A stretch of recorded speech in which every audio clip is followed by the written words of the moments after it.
cette illustre salle des conférences du Palais des Congrès de Yaoundé. Je suis Nelly Chamba et nous allons nous entretenir pour exactement 1 heure sur le thème des défis et opportunités des firmes allemandes au Cameroun. J'aimerais pour débuter inviter Loïc Ngou, qui est le coordonnateur, le vice-coordonnateur national de la Bantu Development Initiative et par ailleurs enseignant-chercheur en mécanique. Loïc va nous présenter la BDI, nous parler des activités entre autres. Merci de me passer la parole. Mesdames et messieurs, chers entrepreneurs, bonjour. Nous, Bantu, c'est quoi Bantu? En fait, Bantu, c'est une association de jeunes camerounais, issus de la diaspora, mais également basés au Cameroun, qui travaillons pour mettre en commun les entreprises allemandes et les entreprises camerounaises dans un partenariat. Pour permettre aux jeunes entrepreneurs camerounais de pouvoir trouver des financements, pour permettre aux jeunes entrepreneurs camerounais de pouvoir acquérir des équipements pour ceux qui font dans la production ou dans la transformation des produits locaux. Bantu Development Initiative les accompagne pour celles des entreprises qui n'ont pas encore atteint la maturité, à maturer leur projet, à le bétonner et à être prêt pour un financement. Parce que ce n'est pas tout projet qui donne directement accès à un financement. Donc Bantu est là pour accompagner ces jeunes entreprises et les amener à avoir un financement. Bantu a déjà eu à organiser plusieurs activités qui ont permis aux entrepreneurs camerounais d'entrer en contact avec les entrepreneurs allemands. La dernière en date, c'était le CIGECAM 2017 que nous avons organisé ici même à Yaoundé. Et nous préparons le CIGECAM 2019. Avant de continuer, je vais demander à la réalisation de nous projeter notre salon CIGECAM que nous avons eu ici à Yaoundé en 2017. Des divers entrepreneurs et investisseurs du secteur de l'énergie au Cameroun. Les synergies germano-camerounaises en abrégé CIGECAM 2017 réunissent depuis le 11 décembre à Yaoundé divers entrepreneurs et investisseurs du secteur de l'énergie, de l'agriculture, de l'immobilier, de l'habitat ou encore de l'innovation technologique sous le thème croissance, développement et numérique. Organisé par l'association Bantu Development Initiative avec le soutien du ministère camerounais des petites et moyennes entreprises, de l'économie sociale et de l'artisanat, il est question de faire participer la diaspora au développement socio-économique des pays africains et du Cameroun en particulier. Quand on parle de synergie germano-cameroun, ce qui se cache derrière, c'est la synergie entre nous, diaspora, et ceux qui sont au pays. Comment on peut mettre cette synergie? Comment moi, je suis en Allemagne, je peux prendre un crédit et faire confiance, je peux donner à un jeune pour l'investissement dans un projet. Je peux prendre un crédit en Allemagne, 50 000 € par exemple. Et si 10 jeunes font la même chose, on se retrouve à 500 000 €. Ça veut dire qu'on peut investir des projets de jeunes. Mais dans le sens, gagnant, gagnant. Mais pour cela, il faut une plateforme de jeunes où on va se faire confiance. Voilà. C'est là où est venue l'idée de la plateforme CIV. Et j'ai trouvé cette idée très bonne de synergie germano-camerounaise, parce que la synergie, c'est de la synergie qui laisse beaucoup de choses. Et voilà, c'est donc une possibilité pour nous ici de venir rencontrer d'autres personnes qui ont aussi des idées, qui ont des projets, de venir en parler avec les nôtres, écouter le leur et essayer de voir si ensemble on trouve des solutions à nos problèmes communs. La finalité recherchée au terme de ce rendez-vous est d'offrir des opportunités de financement aux jeunes Camerounais porteurs de projets par la mise sur pied des plateformes business to business, business to government et government to government. Les jeunes ont le même problème, l'individualisme. Et je pense qu'actuellement, nous devons casser ce dogme d'individualité. Nous devons être communautaires, nous devons booster cette jeunesse à faire sortir ce qu'ils ont dans les tripes parce qu'ils ont des richesses, ils ont des idées, ils ont du matériel, ils ont une matière grise qui ne dépasse pas l'Occident. Ils peuvent en eux ressortir et développer le pays. La jeunesse camerounaise est en soif de réussir. La jeunesse camerounaise a soif de développement. La jeunesse camerounaise ne veut pas rester en arrière. Elle va aller de l'avant pour rentrer dans le concert des nations dans le développement.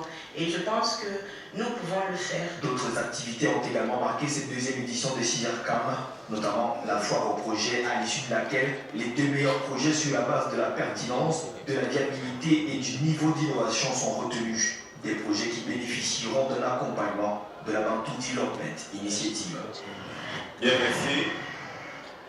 Le CIGECAM, vous l'avez vu, et vous avez vu ce que nous avons pu réaliser à travers ce CIGECAM. Mais pourquoi on en arrive là? Au cours des années, nous préparons ce salon. Et pour préparer ce salon, nous organisons une série de dîners où nous invitons les jeunes entrepreneurs camerounais à venir présenter leurs projets. Parce qu'on ne peut pas aller chercher des financements pour les personnes dont on ne connaît pas exactement les besoins. Le dernier dîner en date est celui que nous avons organisé le 28 décembre à la Chambre de commerce ici même à Yaoundé, où nous avons rencontré une série d'entrepreneurs vers qui on a pris des besoins et donc également nous avons un petit élément que nous avons voulu vous projeter, bien plus court que le précédent. Le népotisme et le tribalisme sont quelques freins au développement qui accentuent par la même occasion le chômage. La déclaration est de l'association Synergie Germano-Camerounaise, plateforme qui, en plus du partage d'expériences entre les deux pays, se propose également d'apporter des solutions à la question du chômage chez les jeunes. La création d'entreprises peut diminuer le taux de chômage. Je côtoie au quotidien, sur le terrain, dans des villages, des jeunes entrepreneurs, des jeunes qui ont des projets et qui ont besoin de financement. Moi, je pense avec ce projet de Bantu et CIGECAM, on va y arriver. L'une des réponses au chômage énoncées au cours de cette rencontre, c'est l'entrepreneuriat, un levier sûr de développement. L'Allemagne s'engage à offrir au Cameroun une gamme variée d'opportunités dans ce domaine. Nous sommes dans plusieurs secteurs. C'est à part de la santé, c'est surtout l'agriculture, le développement rural et la conforesterie. Bonus de ce dîner d'affaires, la création d'un fonds d'investissement pour une prise en charge des Camerounais de retour au Bercail. Bien, merci. Beaucoup se demandent, tous ces événements se passent au Cameroun, à Yaoundé, et nous ne sommes jamais au courant. Mais aujourd'hui, vous êtes au courant. Vous savez que Bantu existe, et sachez que Bantu est là pour vous accompagner, pour accompagner les entrepreneurs camerounais à trouver des financements, à trouver des partenariats avec l'Allemagne. Nous sommes un réseau d'entreprises, c'est-à-dire en plus de ce partenariat que nous recherchons avec l'Allemagne, vous pouvez déjà avoir des partenariats à travers le réseau d'entreprises qu'on a créé entre nous à travers Bantu Development Initiative. Ce n'est pas celui qui produit qui va forcément transformer, ce n'est pas celui qui transforme qui va forcément vendre. À Bantu, il y a un réseau et il y a ce réseau d'entreprises s'entraide et permet aux jeunes start-upers de se développer. Ça, c'est lorsque les entreprises allemandes devront venir au Cameroun. Mais également, nous avons comme dernière activité que je vais vous présenter, les missions en Allemagne, où nous organisons des voyages. Nous amenons des jeunes start-upers en Allemagne qui puissent rencontrer des investisseurs allemands, qui puissent voir comment certaines entreprises travaillent en Allemagne. Et nous organisons ainsi du 10 au 20 juin à Cologne et à Bremen en Allemagne, un voyage, une mission de prospection des jeunes entreprises allemandes. Donc, le dernier spot va passer et vous allez voir exactement de quoi est-ce qu'il s'agit. Bienvenue à la deuxième édition de la MIPAFA, la mission de prospection des affaires et promotion en Allemagne, dans le but de faciliter la rencontre entre les hommes d'affaires allemands et camerounais pour des échanges d'expériences et sous-traitance et représentations de produits et services. Retrouvons-nous tous du 10 au 20 juin prochain à Brême et Cologne en Allemagne. Vous êtes opérateur économique, chercheur entrepreneur, étudiant vivant en Allemagne, au Cameroun ou partout dans le monde. Vous êtes promoteur d'école et centre de formation, commerçant. Alors, ceci vous conseille. Pour participer, c'est rendez-vous sur notre site www.mipafa.cn, remplissez le formulaire disponible sur le site ou encore chez le partenaire, faites signer votre formulaire et payez vos frais de transport pour l'Allemagne. Au programme, accueil des participants, cérémonie et conférence d'ouverture, atelier thématique, visite des entreprises allemandes, signature du livre d'or de prêt, dîner d'affaires et remise des attestations. Contact Allemagne, Bantu Development Initiative, téléphone plus 491 766 128 666 1, Cameroun, Global Travel Service, Yaoundé, voilà, téléphone 699 011 56 56. MIPAFA, deuxième édition, venez réaliser vos rêves. Merci, ceci est bien des services que vous allez rencontrer avant tout de nos initiatives. Pour ceux qui ont besoin des informations, vous allez passer au hall numéro 5, pavillon allemand. Nous y sommes, nous avons un stand là-bas. Je tiens, Madame Mélie, avant de terminer, remercier l'accompagnement, remercier le gouvernement qui ne cesse de nous accompagner et qui nous aide dans la réalisation de toutes nos activités, notamment le ministère du Commerce. dont nous avons la chance aujourd'hui d'avoir quelques cadres qui vont nous entretenir dans le cadre de cette conférence. Nous avons le ministère des Relations extérieures, le ministère des petites et moyennes entreprises, de l'économie sociale et de l'artisanat. Nous avons le groupe ECAM. Nous avons également plusieurs autres entreprises dont je ne saurais citer ici, notamment Cipois Consulting, avec qui nous organisons ces événements. Merci. Merci Loïc.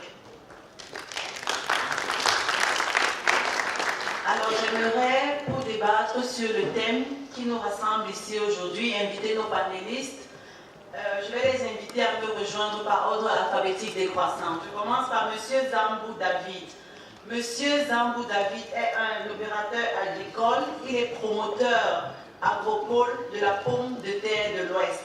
Il est par ailleurs président de l'interprofession des semences et plants du Cameroun, mais également membre du Conseil national des semences et obtentions végétales du Cameroun.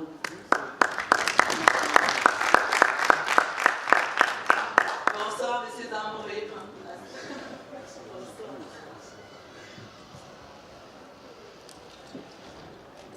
J'appelle ensuite M. Younsi Paulin, qui est directeur général des établissements ZICO, qui n'a malheureusement pas pu être là aujourd'hui avec nous.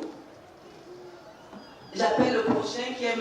Tom Gafran, représentant de la direction de facilitation et du suivi, mais également communicateur de l'agence de promotion de l'investissement.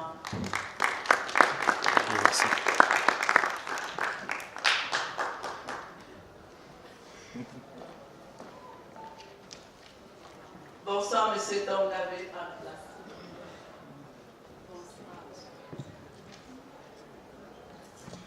J'appelle ensuite M. Ondo William, qui est chef de service des relations internationales au ministère du Commerce.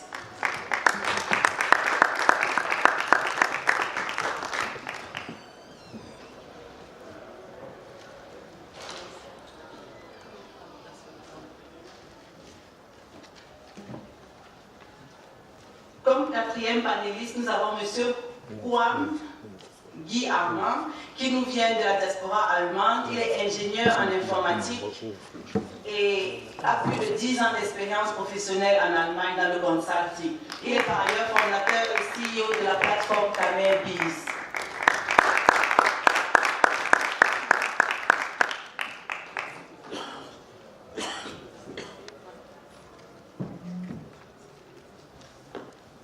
Notre prochain panéliste, c'est Yannick Guetze, qui est le président de la BDI, mais également ingénieur en technique de l'information et de la communication en Allemagne.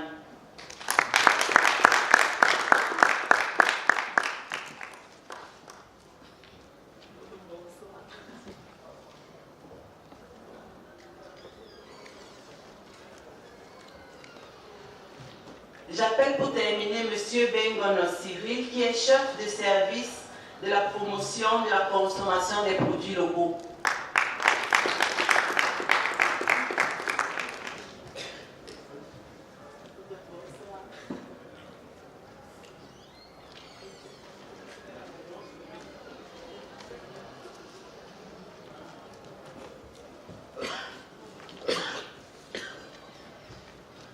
Bonsoir, messieurs, je vous souhaite la bienvenue parmi nous.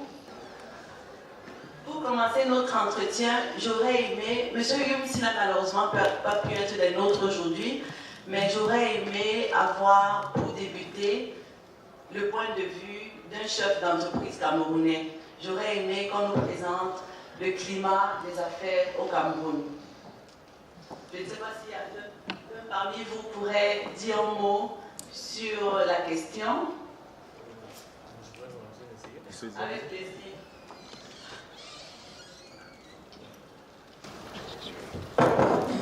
Bonsoir tout le monde. Oui, en tant que fondateur et CEO d'une startup, je peux essayer de dire un peu le climat des affaires pour moi en général, et particulièrement pour les startups, c'est-à-dire les jeunes entreprises. Bon, en fait, en général, je pourrais dire qu'actuellement, déjà en tant que personne formée en Europe, on a une certaine vision aussi de la démocratie et autres. Disons que globalement, en tant que chef d'entreprise, on éprouve des difficultés actuellement, maintenant, dans le contexte actuel, on remarque depuis quelques mois un peu une baisse de l'économie, je pense, due au secteur autodéfense, mais sinon, ce qui nous concerne, c'est que dans le domaine du e-commerce et du consulting, le e-commerce en particulier, nous allons dire que c'est un domaine qui est florissant et qui actuellement regorge encore beaucoup de potentialités. Et aujourd'hui, nous avons une croissance qui, avec un chiffre d'affaires de 3, et nous pensons que malgré les différentes crises qu'il faut travailler actuellement, il y a un très grand potentiel actuellement. En tant que gens entrepreneurs, j'ai écouté aussi à l'appeler à mes compatriotes qui sont restés là-bas, de faire un effort, d'essayer de voir d'investir au Cameroun, parce qu'il y a des potentiels, même si nous appellerons peut-être aussi les services publics à être un peu plus, comment dirais-je, un peu plus rapide dans que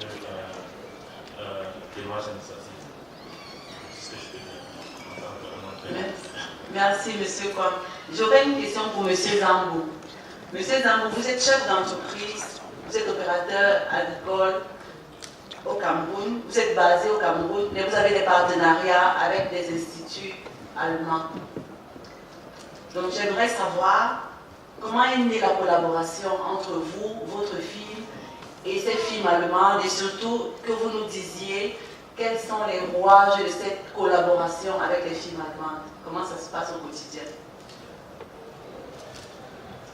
Merci de me donner la parole. C'est comme mes co-panélistes viennent de parler. J'ai aussi fait la diaspora, mais je suis retourné néanmoins au pays, ça fait une vingtaine d'années, où on fait tout ce que on parle, on dit peut-être le climat des affaires au Cameroun ou ceci.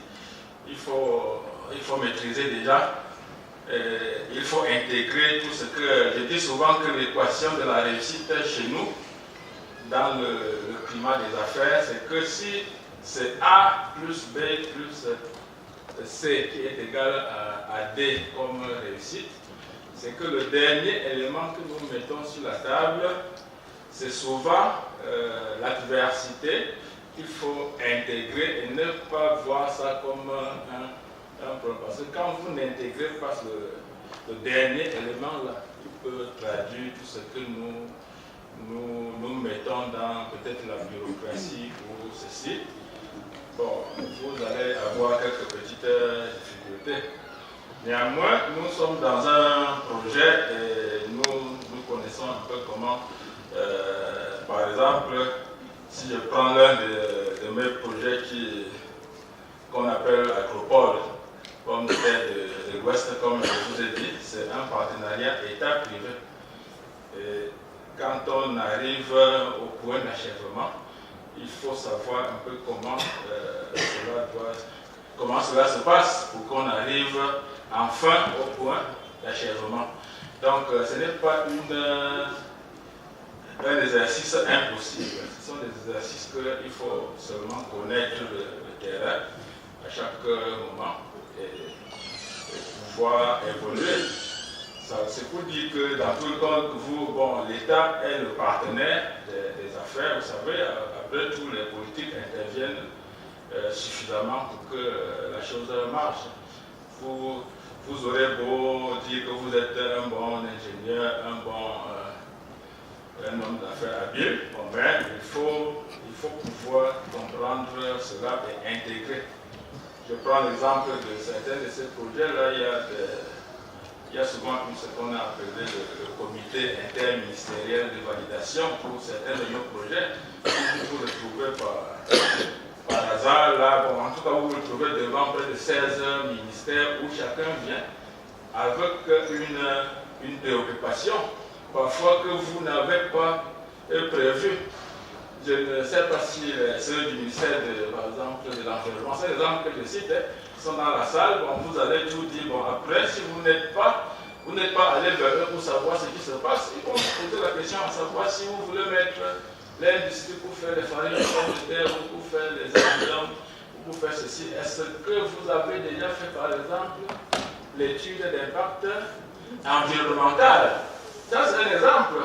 Mais, que vous voulez ou pas, ça peut être perçu à un moment donné comme une tracasserie ou une... Mais, je dis, il faut aller vers, quand on a de l'expérience, on doit aller vers tous ces ministères. Par exemple, si vous n'êtes pas allé au ministère de l'Industrie, à un moment donné, bon, on va vous demander, est-ce que vous savez qu'il y a des industries autorisées ou les industries non autorisées? Avez raison. Si vous voulez faire les farines là comme nous, les pommes de terre là ou les frites surgelées et autres, il faut savoir que c'est la nourriture. Mais si quelqu'un veut installer une industrie pour faire, par exemple, c'est un exemple que je cite, peut-être pour faire des armes, vous voyez que bon, après tout, il faut autoriser. Ce n'est que normal. Quand vous ne connaissez pas tout ça, peut-être qu'on met ça dans tout le bloc de bureaucratie. J'ai cité seulement quelques cas, il y en a beaucoup, parce que vous vous retrouvez comme ça là, parce que peut-être à 16 ministères à la fois, et chacun est là avec une préoccupation que vous aurez dû connaître au départ avant de vous engager sur ces projets-là. Et quand vous... bon, les autres vont venir dire que bon, si vous mettez, on met de l'argent là-bas et après, il n'y a pas la sécurité foncière, vous faites comment? Avant que vous commencez à vous battre pour avoir soit les contrats de longue durée ou les titres fonciers, voilà tout un ensemble de choses que quand vous êtes averti, comme on a vieilli pour arriver parfois au point d'achèvement, mais quand vous ne connaissez pas tous ces mécanismes, ça peut à un moment donné, bien que ce soit normal, que vous construisez une maison. Aujourd'hui, là, les séries de travaux publics vont vous parler de des études de géodésie. Géotechnique. On sait jamais, la maison peut ça peut tomber, vous pouvez mettre ça et demain ça tombe, on fait comment? Donc, bref, nous, c'est pour vous dire que par rapport à notre environnement, déjà au pays, il faut maîtriser toutes ces choses-là pour ne pas prendre ça comme une tracasserie ou une bureaucratie. Bon, maintenant, au niveau de l'international, la plupart du temps, chaque pays a sa manière de fonctionner. Il y a certains de ces pays avec qui nous travaillons, je ne vais pas toujours les citer. On reste bon. Il y en a qui maîtrisent déjà les rouages en Afrique, la manière de fonctionner. Bon, maintenant, quand nous connaissons, à ce moment-là, comment nous faisons quand on se trouve dans des pays qui maîtrisent les rouages ici, pour fonctionner, pour que ça avance. Quand nous travaillons avec des Allemands, je dois vous dire une chose simple. Bon, ils ne sont pas encore dans la connaissance réelle des rouages, de ce que nous appelons les rouages.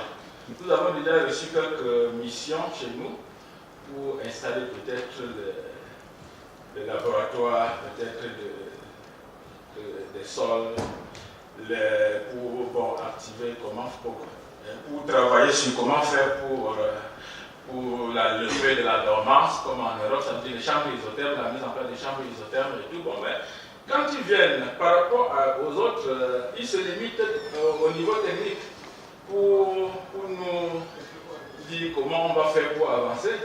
Pourtant, il y a aussi le niveau institutionnel souvent. C'est-à-dire qu'on aimerait aussi que les Allemands viennent et quand on a fini la technique, qu'on va à Yaoundé rencontrer les politiques parce que parfois, il y a d'autres choses qui ne peuvent être levées que sur le plan institutionnel. Je prends l'exemple, par exemple, quand les semences, nous importons les semences de pommes de terre pour le Cameroun, bientôt plus de 20 ans. Bon, mais vous allez voir que quand ça arrive dans nos ports aujourd'hui, c'est toujours, c'est pas traité comme une matière à part. C'est pas traité comme on devait traiter la semence. On devait savoir que, comme c'est la semence, la douane devrait déjà savoir que comme c'est tel matériel et qui peut se gâter et tout, on doit plutôt faire comme ça, anticiper par exemple sur le dédouanement, faire ceci et cela. Et nous avons pris sur nous déjà de perdre combien de conteneurs au port parce que C'est de ça qu'il est question. Bon, les gens ne font pas la différence entre un conteneur frigorifique et comme était un conteneur en fer, ventilé ou je ne sais pas quoi. Et ce qu'on appelle surestari, par exemple, ça commence à fonctionner seulement le deuxième jour. Vous payez combien par jour? C'est seulement plus. Et en fin de compte, quand ça fait là-bas 10 jours, vous voyez ce que l'influence de tout ça là. Pourtant, on aurait dû, dès le départ, si on avait pris des dispositions qu'on peut dédouaner avant même arrivage, où on avait tenu compte que c'est un matériel à part. Je dis ça là parce qu'on va arriver sur le fait que l'Allemagne est en train d'introduire déjà quelques variétés pour le Cameroun, sur la pomme de terre. Et on va essayer oui, si ensemble on peut arriver à comprendre que ces choses-là, on peut travailler ensemble. Quand vous venez nous appuyer ici, là, ou quand on est ensemble, vous devez comprendre qu'il y a aussi d'autres éléments où on doit être ensemble. Effectivement, pour vous résumer un peu, vous décrivez un peu le fait que le partenariat entre vous, entre les firmes camerounaises, allemandes, purement sur le domaine technique ou sur le domaine business, vous aurez souhaité que les firmes allemandes ou que l'État d'Allemagne s'implique un peu plus dans le côté administratif, politique et autres. D'accord, merci. Et j'aurais une question maintenant pour M. Onzo. Dans votre service des relations commerciales internationales au ministère du Commerce, vous avez sûrement face à vous des firmes allemandes qui investissent déjà ou qui aimeraient investir ou s'implanter au Cameroun. Et d'après vous, quels sont les défis que doivent relever ou auxquels ces firmes doivent faire face ou alors auxquels ces firmes font face vu le climat actuel des affaires au Cameroun? Merci de nous passer la parole. Le défi auquel font face les firmes allemandes qui s'installent au Cameroun, je crois déjà, elles s'inscrivent totalement dans la logique du marché. Le marché est essentiellement concurrentiel. Le premier défi vient déjà du fait qu'il y a plusieurs entreprises étrangères, notamment françaises, chinoises et de beaucoup d'autres pays américains, qui sont également sur le marché. Ça, c'est le défi principal. Le défi ensuite, à mon sens, peut-être, c'est celui qui concerne le climat des affaires. Les entreprises européennes, les entreprises étrangères généralement, lorsqu'elles s'installent, elles ne sont pas habituées à fonctionner d'une certaine manière. Le Cameroun a encore beaucoup de retard, ça, on ne saurait le nier. Mais avec le Cameroun Business Forum, qui est d'ailleurs soutenu par l'Union européenne, financé et soutenu par l'Union européenne, on essaye de mettre en place des actions, des recommandations précises et chaque département ministériel essaye de mettre en œuvre les recommandations adoptées lors du Cameroun Business Forum. En termes de défis, que peut-on citer d'autre? Si ce n'est déjà la concurrence étrangère, si ce n'est le climat des affaires. Je voudrais... Peut-être sur le plan administratif, c'est un point essentiel qu'a abordé M. Zarbou tout à l'heure. Oui, je ne voudrais pas revenir ici dans le sens abordé par les deux premiers panélistes. Quand vous avez fait le résumé tout à l'heure, peut-être vous n'avez pas suffisamment appuyé sur le fait que beaucoup d'entrepreneurs, camerounais comme étrangers, ne s'informent pas sur les procédures avant de débuter. Il a dit tout à l'heure, et l'autre également. C'est important lorsqu'on veut monter une entreprise de faire son business plan. On a l'habitude de nous le dire. Mais que mettons réellement dans le business plan au-delà des aspects techniques, des aspects financiers? Il y a également tout un volet administratif, toute une préparation qu'il faut pouvoir faire au préalable pour pouvoir s'implanter au moment venu et ne pas avoir de problème. Parce que, voyez-vous, l'on peut comprendre quand c'est un autodidacte, un simple petit Camerounais qui décide de s'installer pour monter une petite affaire, pour survivre, qu'il n'ait pas conscience de toute procédure qu'il faut mener. Mais c'est assez étonnant lorsqu'il s'agit par exemple d'un étranger qui vient, il veut ouvrir une entreprise, il ne prend pas la peine de s'informer auprès de telle administration, auprès de telle administration. C'est assez étonnant. Toutefois, on ne saurait nier que l'administration a encore beaucoup de défauts. l'administration, parfois, à part la bureaucratie, la lenteur, les procédures et tout, le comportement de certains fonctionnaires ont tendance un peu à projeter une image négative avec les problèmes de gouvernance, pour ne pas dire parfois la corruption.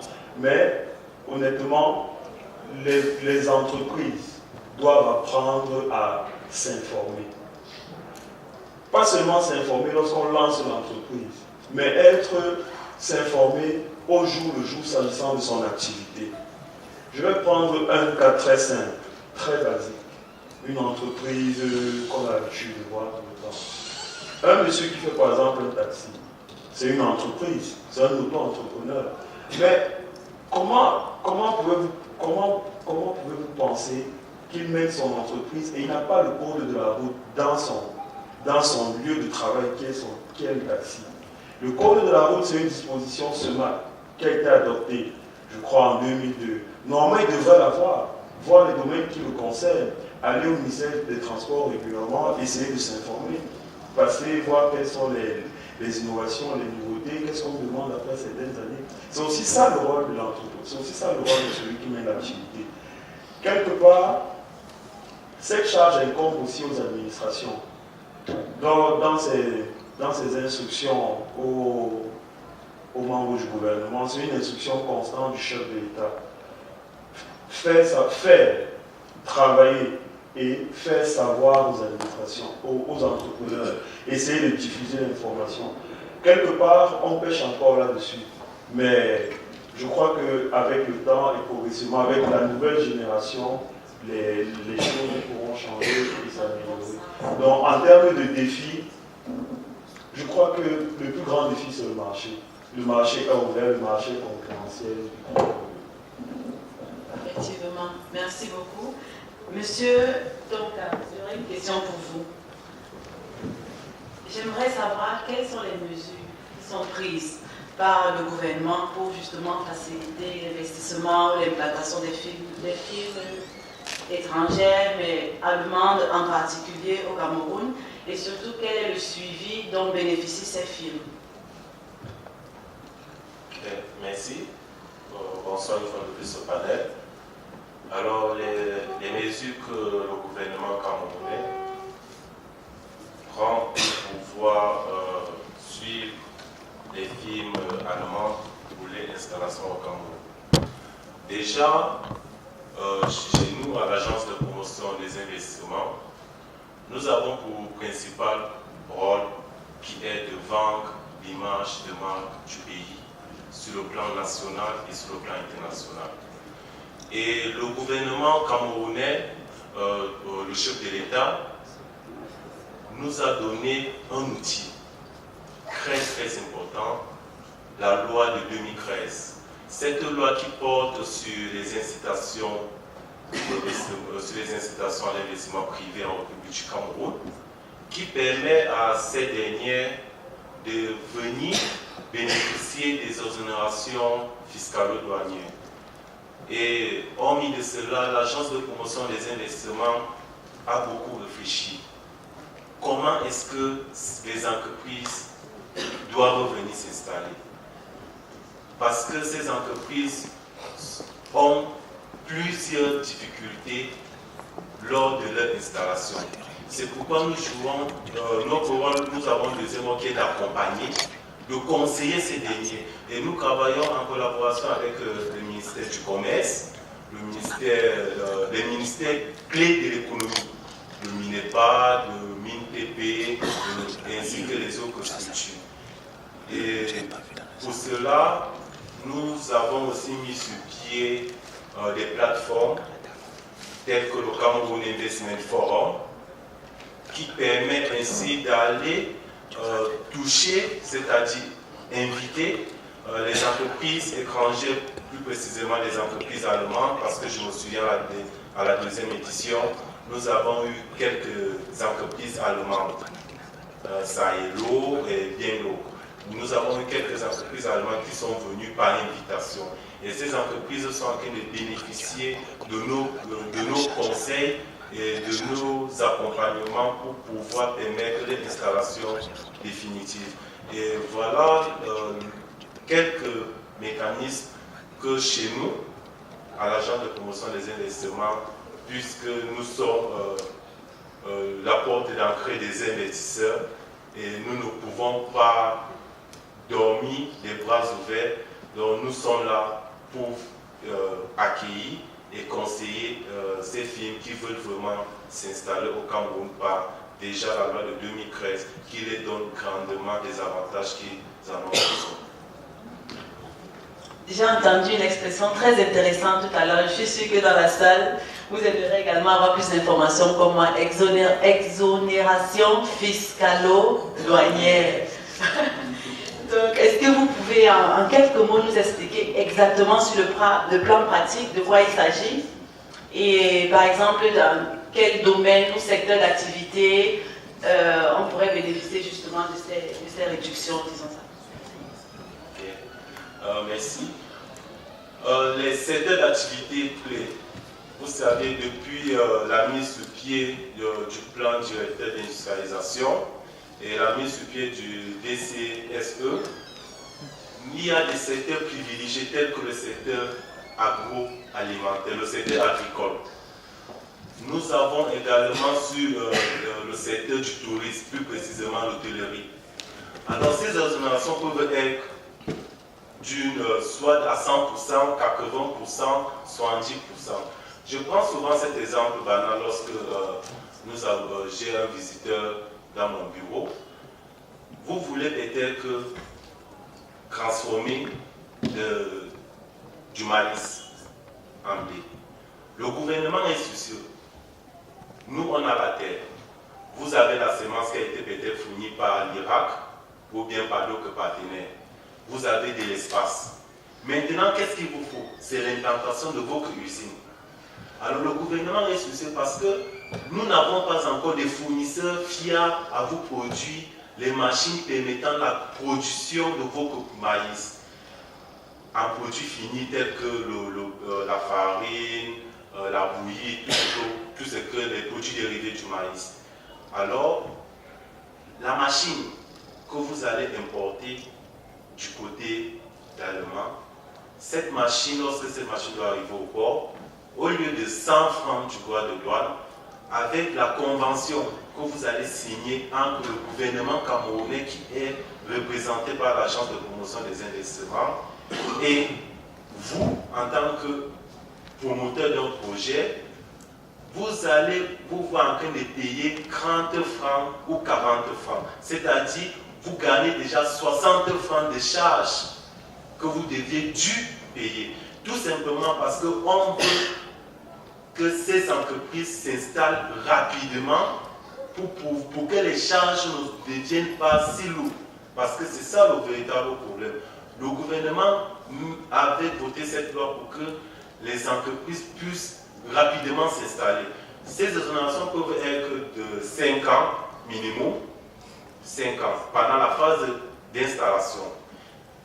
Et voilà, et maintenant pendant la phase d'exploitation, peut-être que la TVA peut être réduite à l'État à 50% au lieu de 100%. Et je pense que tout à l'heure à la sortie, vous aurez certainement des brochures de cette loi et qui vous donne également la composition du dossier d'agrément. Merci. Wow. Très intéressant. On aurait dû afficher votre numéro de téléphone en gros là, parce que vous aurez sûrement la visite de tous les entrepreneurs ici qui font dans le domaine. Merci beaucoup. Bon, pour poursuivre, j'aurais une question pour monsieur Bengono, qui est en charge de la promotion des produits, de la consommation des produits locaux. Donc j'aimerais savoir si la coopération ou l'implantation des firmes allemandes au Cameroun n'est pas peut-être à long terme un danger pour les petits producteurs locaux aussi. Bonsoir et merci de m'avoir invité à cette conférence. Je suis bien M. Bengono, je suis chef de service de la promotion de la consommation des produits locaux. Je voudrais d'abord, avant d'aborder la question principale, les féliciter déjà à votre initiative et de saluer la coopération germano-camerounaise ici. Merci beaucoup. Sans oublier. Donc, je vais faire un petit rappel historique que les gens n'oublient pas quand même l'histoire entre le Cameroun et l'Allemagne. Il est quand même question et l'œuvre allemande au Cameroun qui n'est pas invisible. Tout à fait. Donc, à dire aujourd'hui qu'on ne va pas à l'implantation de certaines firmes allemandes au Cameroun peuvent poser des problèmes aux entreprises locales. Je vais prendre ici le discours du président de la République, notamment celui de, je vais paraphraser celui adressé à la jeunesse, le 10 février dernier, qui disait en fait que pour les ancêtres, il était question de mettre en place, d'acquérir l'indépendance. La génération qui suivait devait maintenant mettre en place les institutions et la démocratie. Et nous, les jeunes, maintenant, il faut moderniser notre économie. Il est question de savoir ici maintenant, qu'est-ce que le partenariat entre le Cameroun et l'Allemagne va faire? Qu'est-ce que ça va apporter? Est-ce que ça peut nous permettre de moderniser notre économie au regard des défis qui sont ceux du Cameroun, notamment les accords que le Cameroun vient de signer à Kigali, la zone de libre-échange. Donc ici, moi je dis, le partenariat des entreprises allemandes au Cameroun vont nous permettre de moderniser notre économie, même pour les producteurs locaux. Il est question pour les producteurs locaux, par exemple, de s'organiser en filière. Par exemple, dit comme avec monsieur Sambou, oui, la filière, par exemple, pomme de terre, il peut par exemple s'organiser en filière. La filière poisson, qu'est-ce que les Allemands peuvent nous donner en termes de transfert de technologie, en termes de transfert, en fait, la formation même, parce que là, il est question aussi de voir la compétitivité de nos produits. Nous aurons un marché de 1,3 milliard de consommateurs. Comment est-ce que les économies, comment est-ce que les entreprises camerounaises feront face à certaines entreprises, soit béninoises, tchadiennes, on ne sait pas encore. Donc, il est question pour les Allemands de nous aider, de venir avec cette expertise, que nous puissions aussi conquérir d'autres espaces commerciaux. Voilà un peu ce que je peux apporter comme argument. Je passe. Ok. Vous avez quelque chose à ajouter peut-être sur le thème? Merci de me passer la parole si rapidement. En fait, à la question de savoir si l'implantation des entreprises allemandes peut être une menace pour les producteurs locaux, Monsieur Dongonon, mon collègue, a fait comprendre que, au contraire, c'était une réelle opportunité pour nos entreprises de moderniser l'économie. Mais je voudrais également que l'on prenne la peine de comprendre ce que le gouvernement camerounais fait pour protéger les entreprises locales. Exactement, ça aurait été le deuxième volet de ma question. Peut-être en réalité, les accords de partenariat économique Cameroun-Union européenne, qui ont l'habitude d'être critiqués abondamment sur les plateaux de télévision, ne sont pas toujours ce qu'ils paraissent être. Lors des négociations sur l'accord de partenariat économique, c'était un point fondamental pour le gouvernement camerounais de protéger ces entreprises. Il y a eu ce qu'on a appelé les négociations sur l'accès au marché. L'accès au marché a été négocié 80-20. Le Cameroun a accès à 80% du marché de l'Union européenne. Et l'Union européenne, en retour, a accès à 20% du marché camerounais. Vous voyez déjà que si nous, on peut faire entrer nos produits en Europe sans payer les droits de douane sur pratiquement 80% de leur marché, nous sommes gagnants. Et eux aussi, conscients du fait que notre économie est en développement, ont concédé, ils accèdent chez nous à 20% du marché. Et en plus de cela, il y a encore ce qu'on appelle le calendrier de démantèlement tarifaire. Il n'y aura pas l'implantation des entreprises allemandes au Cameroun, comme d'ailleurs celle européenne, ne tuera pas les économies camerounaises. Parce que le démantèlement tarifaire prévoit que l'exonération des droits de douane se fera de manière progressive. Ça, c'est dans le cadre où vous ne passez pas par l'API pour avoir une convention de partenariat en bonne et due forme.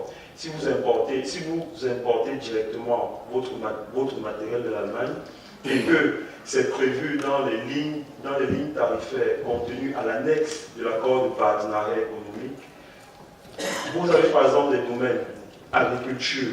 Le premier groupe, vous m'excusez, c'est celui sur la réduction de la pauvreté et qui est démantelé pratiquement au rythme de 25% par année. Vous avez ensuite le deuxième groupe dont le démantèlement tarifaire a débuté il y a pratiquement 1 an et qui est à sensiblement 15% chaque année. Le deuxième groupe concerne principalement la production, l'agriculture, les machines de production, les camions, tout ce qui permet de booster la production. Donc au contraire, non seulement le gouvernement camerounais a pris la peine de protéger les entreprises camerounaises, mais il y avait également un schéma à la base, que parfois certains qui n'ont pas lu l'accord n'ont pas compris. Qu'est-ce qui devait être fait basiquement? C'était créer des chaînes de valeur entre l'euro et le Cameroun, et en principe des autres pays qui ont signé l'accord de partenariat économique. On devait permettre à un Camerounais d'acheter des machines en Allemagne, de ramener ces machines au Cameroun sans payer les droits de douane. C'est un point très important. Il ramène la machine sans payer les droits de douane, il produit en quantité suffisante pour le marché intérieur et il a également la possibilité de réexporter sa production vers l'Europe sans payer les droits de douane. Voilà le schéma basique qui est accolé à... Donc, l'implantation des firmes allemandes ne saurait en aucun cas tuer l'économie camerounaise. Comme vous le savez par ailleurs, le marché, j'ai parlé du marché tout à l'heure, le marché est très vaste. Sur un marché, on a plusieurs segments, on a plusieurs approches, on a plusieurs politiques commerciales. Vous voyez par exemple, McDonald's et KFC peuvent être sur un même marché et faire des profits. Il peut y avoir des petits producteurs, il peut y avoir... Tout dépend de la politique commerciale, tout dépend. Le marché est suffisamment vaste. On a dit 1,3 milliard d'habitants avec l'entrée en vigueur de la zone de libre-échange continentale africaine. Je crois que c'est une opportunité formidable pour les entreprises allemandes de venir produire ici et d'écouler dans toute l'Afrique ou alors de produire ce bon pour le Cameroun, pour la sous-région. Excusez-moi d'avoir... Effectivement. Merci beaucoup, c'était très édifiant. Ok, Monsieur Zambou a quelque chose à dire concernant les défis des firmes allemandes au Cameroun. Merci. Bon, nous avons abordé ces questions-là. Les deux personnes qui m'ont précédé ont abordé ces questions. Et la question des défis. Le défi numéro 1 pour nous qui faisons déjà avec l'Allemagne, c'est que ils sont dans le haut de gamme. Ils sont dans des produits normés et des produits haut de gamme. Et généralement, comme disait mon voisin, dans notre marché, il y a plusieurs pays qui interviennent dans le commerce. Mais je dois vous prendre un seul exemple, sans citer les pays. Nous faisons actuellement, on fait venir les friteuses de pommes de terre. Bon, le volume, ça peut être les 10 litres, les 20 litres, ainsi de suite. Mais quand vous prenez 20 litres de certains pays et 20 litres de l'Allemagne, vous allez voir que le coût est suffisamment élevé. Mais quand vous rentrez dans l'utilisation quotidienne de tous les jours, il y a l'autre qui a le même volume là, quand vous vous approchez, quand la main se rapproche du bord, ça doit vous brûler. Ce qui vient de l'Allemagne, vous allez vous rendre compte que c'est de l'intérieur que ça chauffe, mais de l'extérieur, ça ne peut pas vous brûler. Pourtant, l'homme de la rue voit directement seulement le fait que l'autre coûte cher et l'autre coûte moins cher. Nous affrontons aussi les produits qui viennent de l'Allemagne sur les traitements agricoles. Vous allez voir que si un fongicide, le litre de fongicide qui vient de l'Allemagne doit coûter presque le double d'un litre qui vient d'un autre pays. Bon, mais les producteurs qui ont eu le temps d'utiliser préfèrent aujourd'hui payer ce qui coûte plus cher parce que la norme est respectée. La norme est respectée. Quand on vous dit que c'est un insecticide de 50 EC, c'est que effectivement c'est 50 EC. Les autres produits, vous allez vous rendre compte vous-même que si on a dit de mettre peut-être 2 cuillères sur un pulvérisateur, il faut doubler pour être sûr que. Mais comme vous avez quand même payé moins cher, sur le terrain il faut doubler. Si on vous dit, c'est comme l'anivaquine qui traite le paludisme là. On vous dit que 2 matins, 2 soirs, mais vous êtes face aux produits qu'il faut vous-même vous rendre compte que si vous ne prenez pas 4 matins, 4 soirs, ça ne donne pas. Or, l'Allemagne est dans le haut de gamme avec le respect des normes. Tant qu'on n'est pas bien informé, le défi, ça va paraître un peu plus cher que les autres. Et puis, voilà déjà un premier défi qu'il faut vraiment relever. Bon, je pourrais intervenir.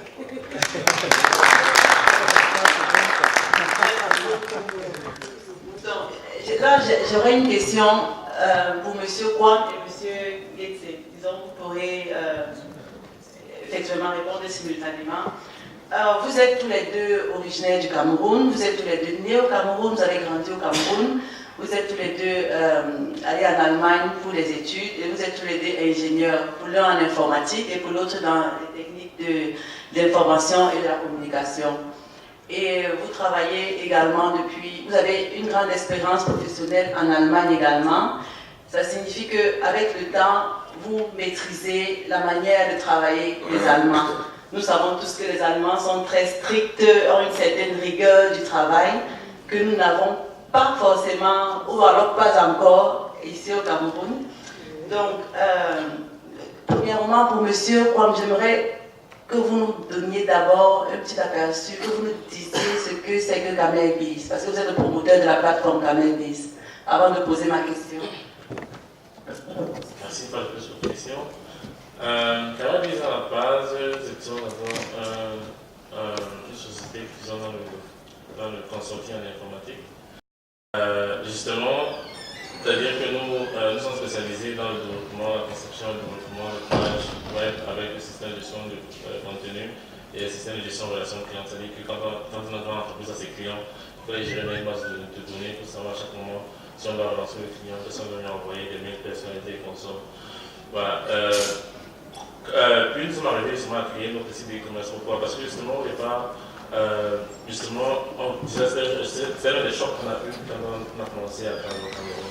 Parce que, par exemple, quand vous allez voir un client, vous allez voir un cahier de charge, vous pouvez voir un cahier de charge, une spécification, ce que vous voulez faire pour lui, souvent c'est 20 pages. Vous vous dites c'est trop long, Daniel ne veut pas lire. Alors que normalement, et après seulement, il veut juste voir la page dans le prix. Après, quand il voit le prix, il dit c'est cher.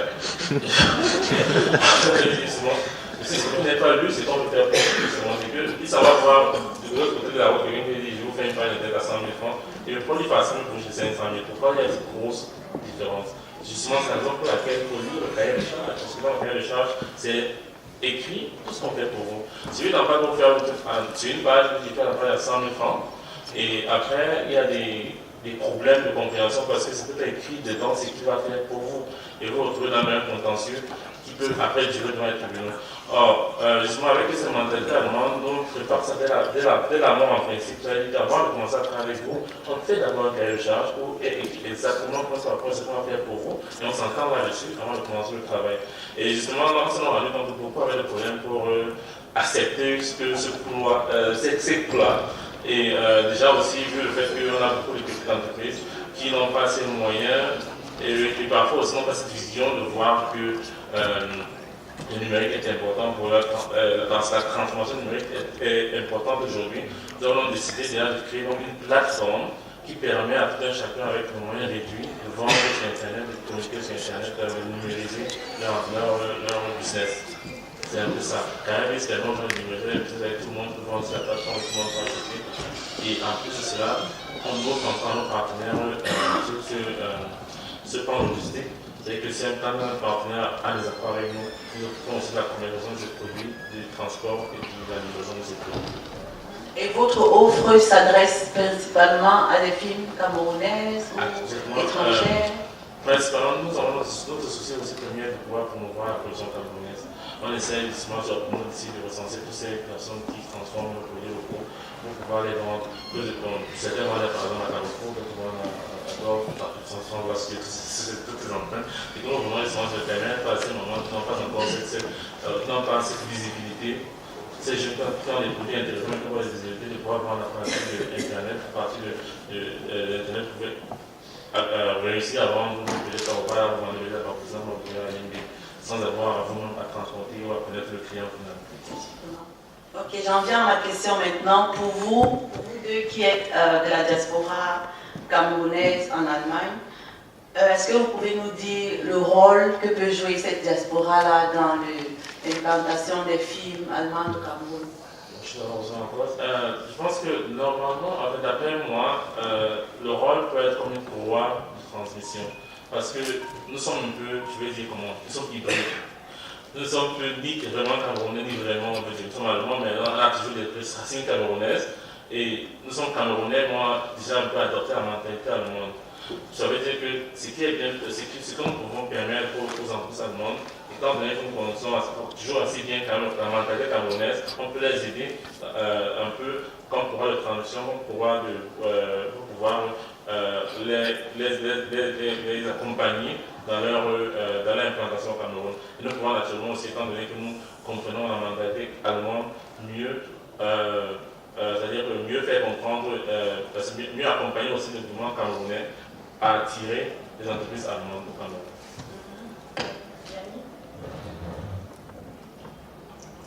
Oui, donc je vais aller dans la même direction.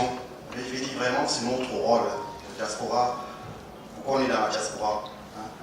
Je dis souvent qu'on doit retourner au Cameroun. Retourner au Cameroun, c'est le Cameroun nous a donné. On est un peu comme, je ne vais pas dire des espions, mais on est un peu comme des éclaireurs. On est là-bas pour aller voir ce qui se passe là-bas, pour essayer de voir comment on peut le mettre ici. Beaucoup de gens se demandent que la Chine, les entreprises européennes se sont installées en Chine. Aucune entreprise européenne ne connaissait Shanghai ou Guangzhou. Ça veut dire qu'il y a une très grande force diaspora chinoise qui, en Europe, a joué un rôle énorme pour permettre à comprendre à des entreprises européennes de comprendre et s'implanter en Chine. Donc, et là, nous, diaspora africaine, nous devons jouer ce rôle. L'Afrique, c'est une terre d'opportunité.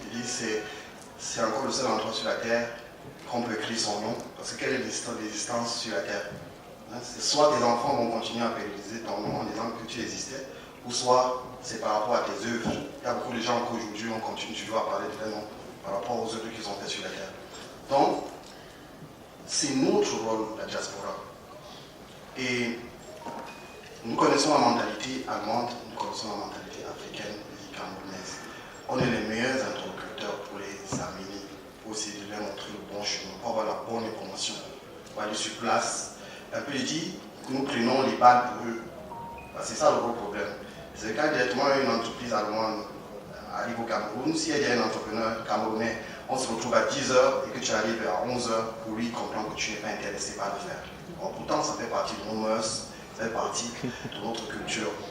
Nous, diaspora, on doit essayer de travailler cette mentalité du côté allemand pour dire non, s'il vient à 11h, ça ne veut pas dire qu'il n'est pas intéressé. Non, c'est parce que ça fait partie de nos cultures, ça fait qu'on est toujours un peu comme ça, on prend notre temps. Peut-être le taxi est tombé en panne quelque part. On n'appelle pas on voit le taxi tomber en panne. En fait, ce sont ces petits trucs qui est très très important et qui est très important pour l'Allemand ici. C'est ça le rôle de la diaspora. C'est-à-dire que de l'autre côté, on travaille sur le plan de la mentalité pour faire la manière de penser du business de l'Africain aux Allemands. La même chose que nous avons sur du côté des Africains pour dire la mentalité de penser des Allemands par rapport au business. Donc c'est ça notre rôle, qu'on prépare les deux entités. Et comme je dis, notre rôle est crucial, elle est importante. Et même, je dis, Je ne veux pas dire que ceux qui partent, c'est un peu comme des élus de Dieu, que Dieu a choisi d'aller voir ailleurs comment ça se passe pour venir retourner. Mais il faut prendre conscience de notre rôle étant diaspora. C'est hyper important. Ça fait mal quand même quand tu pars et que tu reviens voir une maman qui vendait les avocats au bord de la route et que tu fais 10 ans que tu reviens revoir encore la même maman qui vend les avocats. Normalement, quand on fait du business, ça veut dire dans 10 ans, il devrait déjà avoir un conteneur ou un supermarché d'avocats. Si il y a une banque dans 10 ans, tu reviens et tu es en train de vendre l'avocat au bord de la route, ça veut dire qu'il y a quelque chose qui ne marche pas. Et chacun de nous doit se poser la question, qu'est-ce que j'ai fait pour que cette maman-là, chacun doit se poser la question, qu'est-ce que j'ai fait? À quel niveau je n'ai pas travaillé pour que cette maman-ci essaie d'aller pour avoir ce conteneur d'avocat. Donc c'est un peu ça.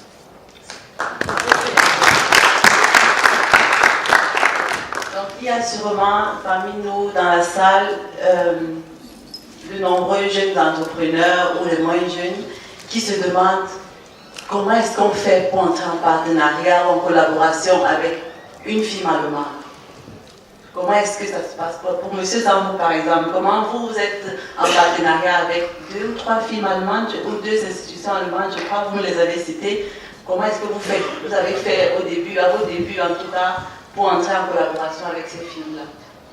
Merci. Avant d'arriver sur votre question, je vais faire quelques mots là, sur le contrat des accords de partenariat économique qui auraient pu sincèrement nous amener aussi à créer des conditions ici. Vous savez pourquoi on va en Chine pour mettre les entreprises là-bas? C'est parce que le coût de production, on recherche un coût de production assez faible. Nous aurions dû profiter de ces accords de partenariat économique-là pour créer des zones d'activité telles qu'on pourrait vendre aussi, pourquoi pas en Allemagne. Nous bénéficions déjà par rapport à nous, c'est nous qui importons souvent cette forme de l'Europe, nous bénéficions déjà de ces accords. Et on est bien, je crois que c'est l'année prochaine, on sera à zéro puisqu'on était déjà à 50%. Oui, cette année, nous sommes à 75% de réduction sur les droits de douane. Et c'est déjà une très bonne chose. Et je vais relever un peu certains de nos tares qui font qu'à un moment donné, ça ne se ressent pas beaucoup. Pourquoi? Parce que nous avons fait un grand combat depuis les années 2000 pour que l'État du Cameroun consente supprimer la TVA sur les semences. Bon, c'est supprimé. Sauf que dans la pratique, les machines au port continuent toujours à vous sortir la facture avec la ligne TVA. C'est quand vous sortez la proforma LGS avec TVA que vous allez voir l'inspecteur de douane qui regarde maintenant et dit que non, c'est exemple de TVA et il faut supprimer. Souvent ça vous prend 3 jours. Les 3 jours là, c'est déjà des surestaries de payer de près de 130 000 plus de lumière qu'il faut payer tout le temps qu'on supprime la TVA. Pourtant, il suffisait seulement que le code, que sur le code là, on élimine une fois dans la machine, que les effets soient là. La deuxième chose, c'est parfois sur... Vous savez, les gens ne savent pas comment le pays a quand même créé beaucoup de projets là, de réduction de la compétitivité. Parce qu'en Europe, pour être membre de l'Union européenne, il faut vous mettre à niveau, il faut que vous grandissez pour venir maintenant là, faire la concurrence avec l'Allemagne, la France et autres. Si vous êtes peut-être des pays de l'Est et autres, il faut qu'on vous mette à niveau. Moi, je pense que les projets comme les PACA qui étaient pour relever la compétitivité, il y en a d'autres. Bon, ça voulait mettre nos entreprises telles que... Et l'État a mis de l'argent pour ça. L'État a mis de l'argent pour mettre les éleveurs au même niveau avec les projets comme les PACA et autres pour qu'on revienne à on soit au niveau où on peut être compétitif par rapport aux gens, aux Européens. Bon, il faudrait seulement que nous, parce que sur les choses, tout est bien fait comme nous disons, parfois dans ces temps. Monsieur, on devrait peut-être dire un mot par rapport à ça, parce que vous avez parlé tout à l'heure de la zone de libre-échange et tout. Est-ce que ça concerne, ça se concerne, ou même pas, mais ça concerne également les exportations vers l'Europe des films camerounaises? Et nous savons tous que les normes européennes sont parmi les plus strictes. Donc peut-être vous avez un mot à dire par rapport à ce que l'État, l'action du gouvernement justement pour permettre aux producteurs locaux aussi d'être compétitifs sur le marché de la sous-région, mais aussi international, pourquoi pas européen. C'est vrai que c'est une question assez complexe. Je vais essayer du mieux que je pourrais. Je voudrais déjà faire comprendre que l'exportation, en fait, les échanges commerciaux, exportation, importation entre l'Union européenne, notamment l'Allemagne et l'Afrique et le Cameroun, sont parfois conditionnés par des éléments techniques que le simple petit opérateur économique ne maîtrise pas. Il y a ce qu'on appelle les règles d'origine. Les règles d'origine sont un élément important. Vous pouvez aller sur YouTube, vous tapez règles d'origine, vous essayez de voir pour comprendre. Mais grosso modo, c'est la carte d'identité qui permet de déterminer que tel produit est bien d'origine camerounaise ou alors bien d'origine européenne. Et dans ce cas-là, dès que l'origine est déterminée, certifiée par un certificat électronique, certificat physique ou électronique, le produit peut bénéficier donc de certaines exonérations, C'est un principe qui vaut en principe pour tous les accords commerciaux, que ce soit dans la zone de libre-échange continentale africaine, que ce soit dans le cadre de l'accord de partenariat économique Cameroun-Union européenne, que ce soit même dans le cadre de l'African Growth Opportunity Act, AGOA, avec les États-Unis et d'autres accords commerciaux bilatéraux que le Cameroun a avec d'autres pays. Ça, c'est s'agissant des règles d'origine. Maintenant, s'agissant de la mise à niveau des entreprises, dans le cadre de l'accord de partenariat économique, il a été prévu, mais en fait, le Cameroun n'a pas pu avoir un accord de partenariat complet. C'est pour ça qu'on a parlé d'accord de partenariat intérimaire entre le Cameroun. En fait, c'était parce qu'il y avait des points qui faisaient encore défaut, notamment les mesures d'accompagnement et l'aide, l'assistance, c'était un volet d'assistance au développement. Dans l'assistance au développement, nous avons le bureau de mise à niveau des entreprises qui est déjà là, qui est ici à Promote, je crois bien. J'ai visité leur stand. Il y avait pratiquement 600 entreprises camerounaises qu'il fallait mettre à niveau. L'Union européenne avait son quota d'entreprises à mettre à niveau et le gouvernement camerounais avait le sien. Bien évidemment, l'Union européenne a pratiquement mis à niveau les entreprises camerounaises qu'elle souhaitait aider, mais le Cameroun, le gouvernement camerounais, on essaie encore, mais le quota n'est toujours pas atteint. Ça, et il y a également d'autres programmes qui sont faits pour mettre les entreprises à niveau. Vous pouvez aller par exemple au niveau du Minepact, vous pourrez avoir des éléments pour mettre à niveau votre entreprise. Il y a plusieurs programmes. Il faut juste se rapprocher des administrations. Mais ça, justement, c'est le genre de mentalité qu'on doit changer au niveau du Cameroun. Toujours aller vers l'autre pour qu'il nous aide à mettre notre entreprise à niveau. Quand on décide de faire une entreprise, quand on décide d'entreprendre, c'est pour être compétitif. Bien sûr, il faut jouir des facilités qui existent pour pouvoir grandir. Mais lorsqu'on est dans la logique d'entreprise, la logique de la concurrence, on doit trouver par soi-même les voies et moyens pour se mettre à niveau. Parfois, c'est juste l'information.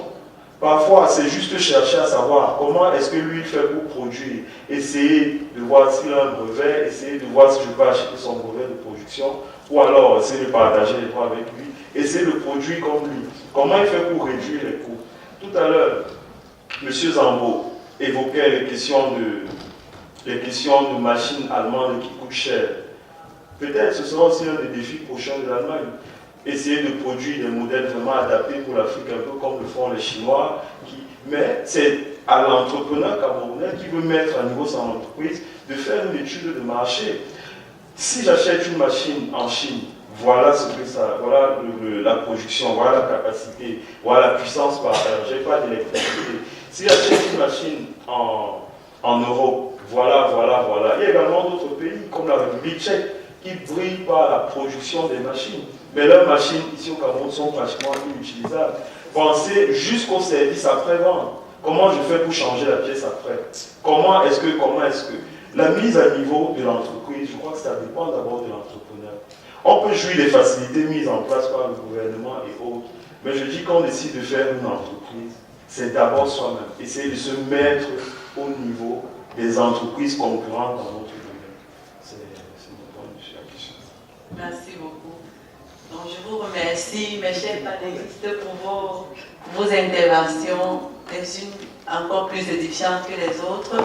Je ne sais pas si dans la salle, il y a des questions. Je voulais donner la parole pour 2 interventions, mais alors on va essayer de... Est-ce qu'il y a moyen de faire passer les micros? Ça va? D'accord, on va essayer.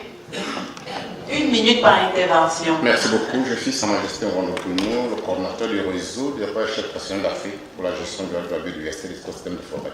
Je suis très content par tout ce qui a été dit. J'en fais mienne toutes ces bonnes propositions pour rappeler que le Cameroun et l'Allemagne, c'est de vieilles amitiés. Les premières entreprises qu'on a eues au Cameroun lors de la signature du traité germano-douala par les chefs traditionnels avec les Allemands, c'était les entreprises Vormann. C'était les premières entreprises qu'on a eues au Cameroun. Et c'est à travers ces entreprises qu'on a commencé à faire le commerce. Les premiers commerçants camerounais sont partis de l'esprit du commerce allemand. Il faut le mentionner. Et nous voulons saluer ici l'initiative qui a été prise par les jeunes qui organisent cette rencontre, qui ont permis aux chefs traditionnels d'entreprendre plusieurs voyages d'études en Allemagne, cautionnés par les Allemands, avec qui les chefs traditionnels ont des vieilles amitiés, pour rappeler aussi, pour venir nos jeunes et dire que c'est un travail formidable qui permet aujourd'hui d'avoir diverses retombées. Mais ce que nous voulons dire ici, et qui nous a amené ici, mon notable et moi, qui est par ailleurs le coordinateur de la société civile camerounaise pour l'atteinte des ODD en partenariat avec le MINEPAD, c'est surtout pour dire qu'à l'heure de la décentralisation, la responsabilité est de plus en plus aux communes, mais aussi et surtout aux communautés. Et nous autres chefs traditionnels, notre premier rôle, c'est de renforcer le leadership de nos élites que vous êtes, et surtout de positionner les activités que vous menez dans nos localités et puis dans notre pays. C'est pour ça que nous voulons dire que nous vous prions davantage d'organiser et de nous permettre d'assister à toutes les rencontres que vous organisez et renforcer ainsi nos capacités. Vous devez avoir ça dans votre feuille de route. Nos capacités en fait que nous, chefs traditionnels, nous puissions faciliter l'entrepreneuriat local, booster et sécuriser vos investissements et surtout que cela soit vraiment inscrit dans votre nouvelle feuille de route parce que désormais, nous voulons vraiment faire chemin ensemble pour qu'on puisse avoir des succès communs. Merci. Merci, Majesté. Prochaine intervention, je vous en prie. Thank you very much, Madam. Thank you, the panelists, for your presentation. And I want to thank Mr. Zambu for something that he said, because we were in another panel today, and someone was saying that I'm having a problem with my project because I'm scared that the state will take control of it. Yeah. I think we need to understand that when we do business in a country, the state has its role to play. Really? And as some officials said, we need to find the information and work for that information and work with it. Have it as something which is integrated to your business plan. It shouldn't be like you said, it shouldn't be a problem. It's part of the solution. You should take it into the business plan and then look for the solution. When you say, even in Germany, I work with Germany. Even in Germany, you have those constraints. But in Germany, what they do is that they pay a consultant who takes care of that. But here, we don't pay that part of the consultancy, and then we feel it's a problem. I'm saying this because we need to integrate it. The second thing that I want to say is about German-Africa cooperation. And I'm happy there are representatives here. The compact with Africa, for instance, is an opportunity. And the diaspora must take that opportunity to make sure that they call upon government officials in Germany to support them, benefit from that compact with Africa, to come and invest in their continent at the lowest level. I think this is something you should integrate as Bantu. Thank you very much for inviting us here. Thank you, you are welcome. Je vous en prie, monsieur. Merci. Je voudrais louer l'initiative de cette rencontre. Je suis Daniel Moune, directeur du CPV, partenaire à Campus UPZ. Des sujets qui ont été abordés tout à l'heure par les panélistes rentrant dans il y avait deux préoccupations. Monsieur de haut à gauche a parlé Monsieur Tonga a parlé de la convention avec la pays, ce qui pourrait faciliter ce que vous appelez de réduction fiscale ou douanière. Et c'est ce qui manque très souvent pour nous, jeunes structures qui voulons aller plus loin avec des partenaires comme le BZ. Nous avons parfois des besoins d'appareils dans la transformation, parce qu'aujourd'hui, nous faisons dans la production, nous faisons dans la formation des jeunes, comme c'est seulement comme entrepreneurs agricoles. Mais parfois, il faut passer du stade de production au stade de transformation. Il faut des machines pour aider ces jeunes à créer des richesses. Et le problème de commande de matériel, de machines, pose un problème avec les problèmes douaniers, les problèmes de fiscalité qui se posent. Et M. Samoa parlait d'autre chose, de la TVA. L'État fait des efforts pour que les entreprises qui initient des choses au pays puissent mieux se porter. Mais au niveau de la douane, rien n'est fait pour que ces choses passent, ce qui implique la corruption et autres. Il faut surveiller à gauche à droite pour mieux quitter ce qu'on peut mériter sans s'occuper. Donc c'est des choses qui nous permettent davantage de mieux cerner, comprendre des efforts comme ceux-ci sont importants pour unifier ceux qui veulent vraiment comprendre dans ce pays. Et avec l'apport ou le soutien des partenaires allemands qui sont là, une de l'ambassade qui est là, qui peut, je ne peux pas dire imposer, mais en abordant les autorités camerounaises pour la mer, comprendre la nécessité de faire bien ce qu'ils ont à faire, ils vont faire en moitié. Les panélistes, les chefs de service ont dit beaucoup de choses qui devraient être mises comme information au public, mais celui ne connaît toujours pas ces informations pour mieux faire ce qu'ils ont fait.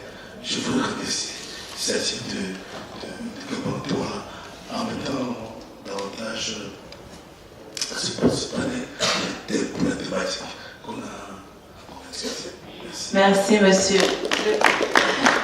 Madame avec les lunettes. Je vous remercie pour cette grâce. Je voulais savoir quel est donc le rôle de l'ambassade de l'Allemagne dans tout ce que nous avons dit. Parce que nous avons vu la diaspora, nous avons vu ceux qui sont allés en Allemagne et sont revenus, nous avons vu l'État représenté par certains services, mais l'ambassade d'Allemagne, nous n'avons pas entendu grand-chose, facilitateur ou alors spectateur. Ok, nous avons dans la salle un représentant de l'ambassadeur de l'Allemagne au Cameroun. Je ne sais pas si vous aimeriez prendre la parole, monsieur. Bon, bien sûr, on est ici afin de vous aider aussi, mais d'abord, dans le schéma qui a été choisi ici, nous, comme ambassade, n'avions pas de rôle à jouer. Mais bien sûr, on a la possibilité d'essayer de trouver des partenaires via le GTAI comme organisation allemande qui est spécialisée là-dedans. On a la possibilité de répondre à quelques questions, mais il faut dire,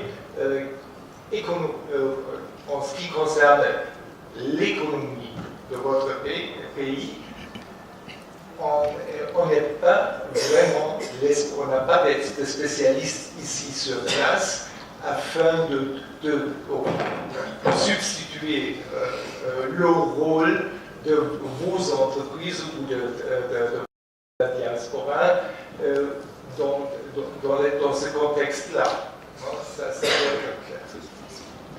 Monsieur en lunette avec la chemise des ambassades, ce n'est pas que vous nous soutenez directement, mais il y a des ambassades qui, de temps en temps dans l'année, ouvrent, je ne sais pas quelle porte pour nous entretenir sur tel ou tel aspect. Bon, avec l'ambassade d'Allemagne, je ne sais pas.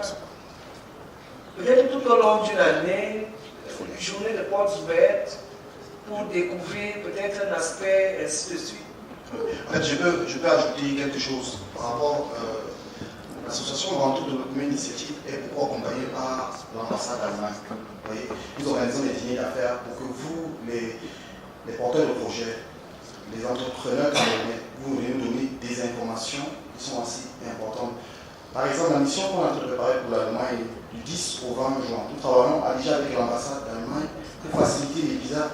On veut des profils qui nous donnent des profils des entrepreneurs qui peuvent facilement participer à cette mission. Vous voyez un peu. L'ambassade, il y a beaucoup d'associations camerounaises ou d'ONG camerounais qui essayent de faire les choses. Elle est un peu comme le régulateur, vous voyez, le facilitateur pour essayer de nous permettre de pouvoir avoir vos besoins, vos problèmes et de voir comment on peut apporter des solutions. Vous voyez, elle n'a pas un service de là pour dire que le Camerounais peut venir s'adresser là-bas et pour trouver des solutions. C'est nous, Camerounais, qui devons savoir quels sont nos besoins, quels sont nos problèmes. Et maintenant, l'ambassade peut maintenant l'accompagner sur le plan technique, pas toujours financier, parce qu'il y a beaucoup de gens qui partent à l'ambassade parce qu'ils veulent sur le plan financier, mais sur le plan technique, des informations. Parce qu'il faut savoir que même au niveau de l'Allemagne, il faut avoir un réseau bien solide pour pouvoir entrer en contact avec des entreprises allemandes dans certains domaines. Il y a plus de 1 million d'entreprises en Allemagne. Vous voyez, déjà avec les contacts que l'ambassade déjà a, ou bien des entreprises allemandes qui sont intéressées par le Cameroun, passent peut-être par l'ambassade pour les demander, ça se passe souvent avec qui sont bien intéressés. Et quand on organise par exemple un salon qu'on va organiser en décembre, ces informations nous avons de l'ambassade et qui sont permis de les contacter pour les dire oui, voilà un salon pour venir au Cameroun, peut-être venir présenter. Bon. Ils font déjà beaucoup de choses, pas devant, mais ils sont derrière. Merci Yannick. Monsieur en chemise blanche, le costume bleu marine. Merci. Je m'appelle Kanto. Je suis initiateur d'une entreprise pour une société coopérative pour la production agro-pastorale au Cameroun. Donc, je suis très heureux d'être ici et je salue humblement Leur Majesté qui sont là parce que nous entendons travailler avec les communautés. C'est plus intéressant de travailler avec les chefs du village qui sont les propriétaires terriens, qui sont les dépositaires de nos traditions.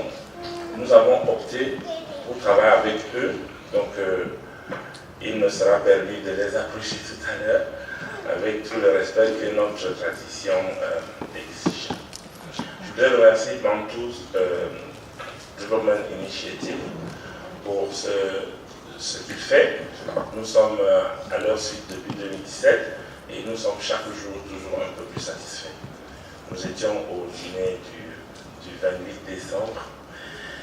Et je suis très instruit ici, éclairé par la présence de M. Ondo et de M. Bengono et de M. Thomas. C'est M. Thomas, non? Merci. Sur ces informations, sur ces éclairages qui portent sur l'information en fait.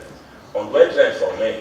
On doit prendre les informations qu'on a et les consommer.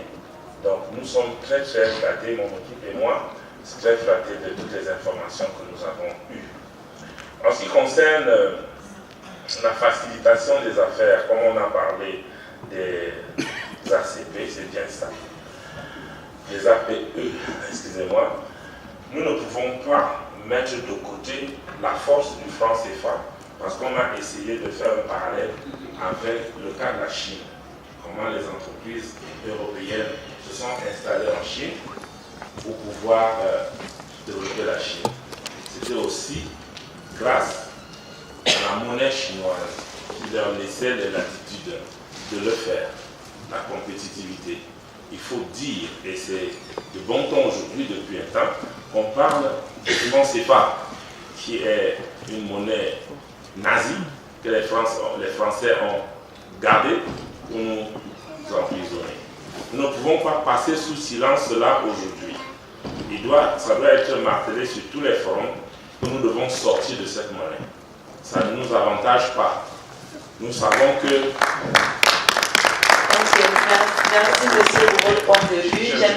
Je voudrais finir pour dire que nous sommes en train de développer notre technologie d'entreprise qui repose sur la coopérative pour créer des agropoles et créer une ferme-école pour accompagner les fermiers qui voudraient adhérer à notre vision. Donc voilà, nous allons aller rencontrer tous ces éminences que nous avons citées tout à l'heure pour nous accrocher à leurs pattes pour qu'ils nous guident dans les dédales des lois et des conventions. Effectivement, merci monsieur. N'oubliez pas de vous enregistrer comme membre de la BDI, c'est important. C'est important. Et j'aimerais recadrer le débat et vous dire que le sujet du jour, c'est les défis et opportunités des films allemands au Cameroun. Donc les questions que vous posez, il faudrait que ce soit dans le cadre de notre débat et des interventions des différents panélistes ici. Nous n'avons plus que 10 minutes pour les questions. Donc monsieur devant en costume noir. Je vous apporte 1 minute par personne maintenant. Pas de souci, merci beaucoup. Je remercie tous les invités et vous qui avez si bien pensé ce débat pour nous autres.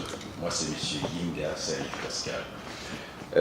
Mon intervention va surtout sur la position peut-être des firmes étrangères ou allemandes, plus précisément, qui pourraient s'installer au Cameroun si elles le voulaient.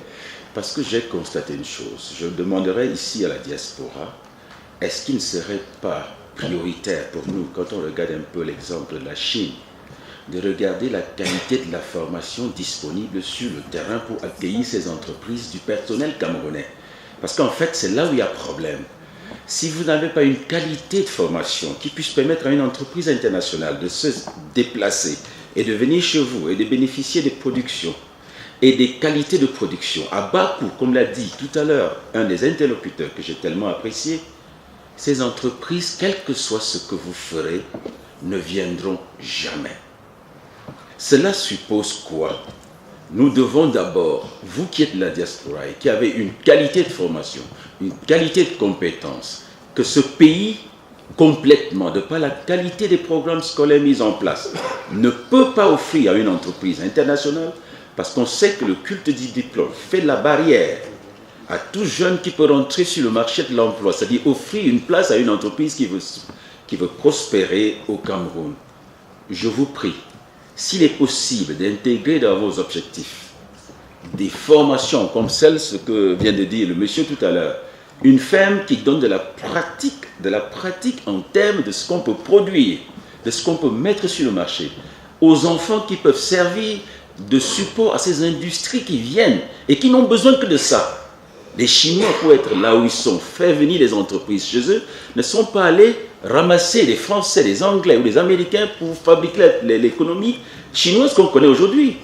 Ils ont mis un accent particulier sur la qualité de la formation dont ces entreprises avaient besoin. Si vous avez des techniciens, toutes les entreprises du monde viendront ici chercher de la place pour pouvoir faire produire ce qu'ils veulent. Si vous n'en avez pas, ils vont aller ailleurs. C'était sur ça mon intervention et je vous prie avec votre esprit déjà de créer au niveau de ceux qui peuvent apporter de l'entrepreneuriat, développer à côté d'eux vraiment un ressort puissant de formation ou de réflexion sur la qualité de la formation qui puisse, avec votre expérience, celle que vous avez acquise ailleurs, permettre à ces jeunes d'être efficaces et que ces entreprises suivent. L'emploi aussi suivra. Merci. Merci, monsieur le Président.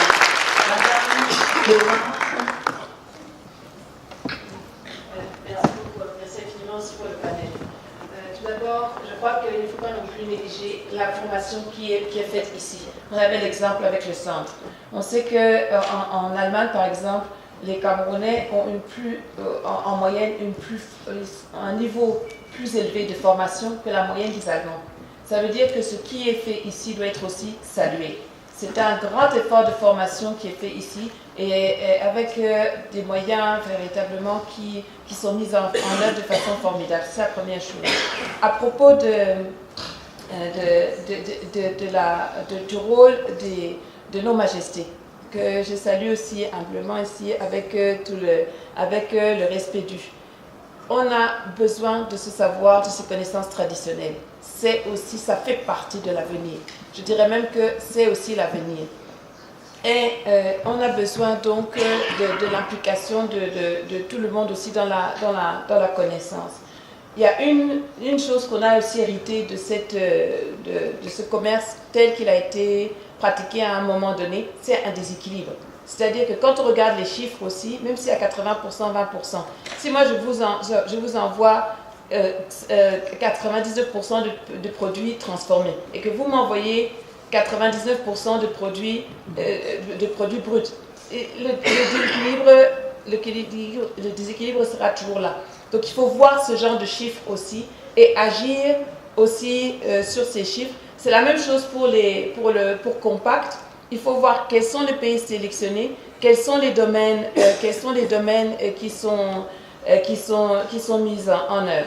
Il y a aussi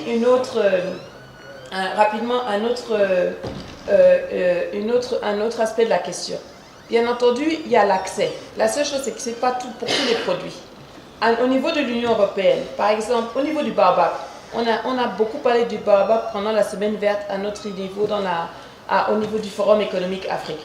Le problème, c'est qu'on peut importer en Europe la poudre de baobab, mais pas les feuilles de baobab. Parce que les feuilles n'étaient pas connues, je crois que c'est avant 1997 ou à une période donnée. Et il y a une directive qui spécifie cela. Ça veut dire que tout ce qu'on a comme connaissance, et dont nous sommes, beaucoup d'ailleurs de femmes sont des gardiennes, toutes ces connaissances-là, tout ce que l'on peut faire, même transformer, on ne peut pas l'exporter. Donc il y a des efforts à faire dans les deux sens. Nous, on a certains efforts à faire, mais aussi de l'autre côté, il y a aussi des efforts à faire pour que nous puissions travailler beaucoup mieux et beaucoup mieux ensemble aussi. Merci Madame. Yannick aimerait dire un mot suite à l'intervention de M. Yinga concernant la formation. Madame, on aimerait savoir votre nom, vous ne vous êtes pas présentée. Pardon, Mariam Balmoudou, je suis de l'entreprise Le Roi Mapito. Et je remercie donc ce panel et les organisatrices, organisateurs de la promote et aussi Sipouangou Madjoum pour nous avoir amené tous et tous ensemble. Merci Madame Maria. Ce que je juste dis, c'est que c'est le manque vraiment d'informations. Par exemple, la GIZ a un programme, ce qu'on appelle le retour des experts. Ouais. L'expert, dans un domaine bien précis, peut venir donner des cours de formation au minimum 3 semaines jusqu'à 6 mois. Cet expert est payé par jour, 50 €, son billet d'avion est payé, son assurance aussi est payée. Vous voyez, il y a beaucoup de méthodes que l'Allemagne essaie de mettre pour permettre aux jeunes étudiants qui ont été formés en Allemagne, qui travaillent dans une société, par exemple un chirurgien qui peut venir donner des cours ou exercer dans un hôpital, quelque part, que ce soit à Marois, à Garoua, mais il y a certaines personnes qui ont ces informations et qui les gardent autour du tiroir. C'est pour cela que nous essayons d'être avec le Bantou de la première initiative, de vulgariser, sensibiliser la diaspora, qu'il y a ces possibilités. Ça nous fait quand même près de 15 000 ingénieurs qui travaillent en Allemagne, 15 000 ingénieurs camerounais qui travaillent en Allemagne. Et comment on fait pour rentrer? Ils ont peur de rentrer, ils ne veulent pas rentrer, ne pas avoir de payer son loyer, pouvoir manger. Donc il faut qu'on essaye de trouver à travers le Bantou de la première initiative des moyens si une entreprise allemande rentre. Ça veut dire que cette diaspora-là a la possibilité de rentrer travailler dans ces entreprises et de partager leur savoir-faire. Donc il y a des programmes qui sont là. Il faudrait qu'on organise des symposiums comme ça, des séminaires pour parler qu'il y a des programmes que les entreprises camerounaises peuvent aussi bénéficier de ces expertises. Dans des domaines, les gars qui font de l'IT peuvent rentrer au Cameroun pour les vacances de 3 semaines, 4 semaines, profiter de ce programme-là pour venir donner gratuitement, on dit gratuitement en donnant respectif, mais ils sont en retour sont payés par la GIZ qui a un programme par rapport à cela. Ce que je veux ajouter, que ça existe, mais il faudrait qu'on essaye de vulgariser un peu l'information. Merci Yannick. Monsieur Rondo aimerait dire un mot suite à l'intervention de Mme Maria. Merci. En fait, ce qu'on oublie parfois lorsque vous évoquez les questions de feuilles de baobab, c'est un problème qui est, à mon sens, en fait, dans la logique des deux économies. La différence dans la logique des deux économies, je m'explique. L'économie européenne en général est vraiment axée sur la protection du consommateur. sur l'administré, sur l'usager. C'est chez eux la priorité absolue. Protéger le consommateur final. Et pour mettre un produit à la disposition du consommateur final, les autorités s'assurent au maximum d'avoir maîtrisé l'essentiel des aspects qui sont généralement à court terme, à moyen terme et à très long terme. Bien sûr, cela n'empêche pas parfois certains scandales d'éclater, comme celui lié au glyphosate et d'autres scandales qui éclatent. Mais il faut comprendre que chez eux, ils sont tournés vers l'administré. Nous avons toujours eu l'habitude de fonctionner avec nos produits. Parfois, on ne s'assure pas toujours de tous les aspects concernant le consommateur, l'usager. Et parfois, lorsqu'on veut amener un produit qui est pourtant demandé là-bas, ils vous disent non, ça, on ne connaît pas, ça, on ne veut pas. Ils ne vont jamais l'admettre. Il y a, au niveau de l'Union européenne, une nouvelle réglementation sur la santé des végétaux et autres, qui est encore plus stricte que l'ancienne. Elle entre en vigueur, je crois, l'an dernier. Imaginez-vous, déjà avec les anciennes réglementations sur les végétaux et autres, fruits, légumes, tout ce que vous pouvez imaginer, on avait beaucoup de problèmes. Et la nouvelle réglementation qui vise davantage à protéger le consommateur européen est encore plus stricte. Nous ne pourrons pas nous leurrer. Nous aurons beaucoup de difficultés pour y satisfaire. Mais pour autant, ce n'est pas, comment dire, un obstacle directement. C'est uniquement une opportunité pour se conformer à cette norme. Parce que imaginez-vous, si vous réussissez à faire entrer une banane dans un espace fermé comme celui-là, ça signifie que votre banane peut aller n'importe où. Que ce soit en Asie, que ce soit en Amérique, ou même au Japon, où les règles sont encore plus strictes.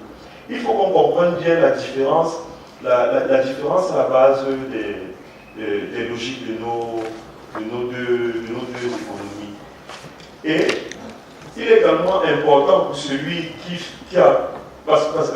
excusez-moi, le refoulement, par exemple, du baobab, des feuilles de baobab, n'est pas toujours lié uniquement à la connaissance du produit. Parfois, c'est lié à la façon dont nous avons cultivé le produit. L'Union européenne nous a encore signifié dernièrement 118 refoulements de produits agroalimentaires camerounais.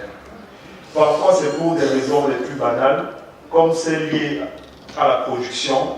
On produit encore avec trop de pesticides. On produit avec beaucoup de contaminants. Et chez eux, ça ne passe pas.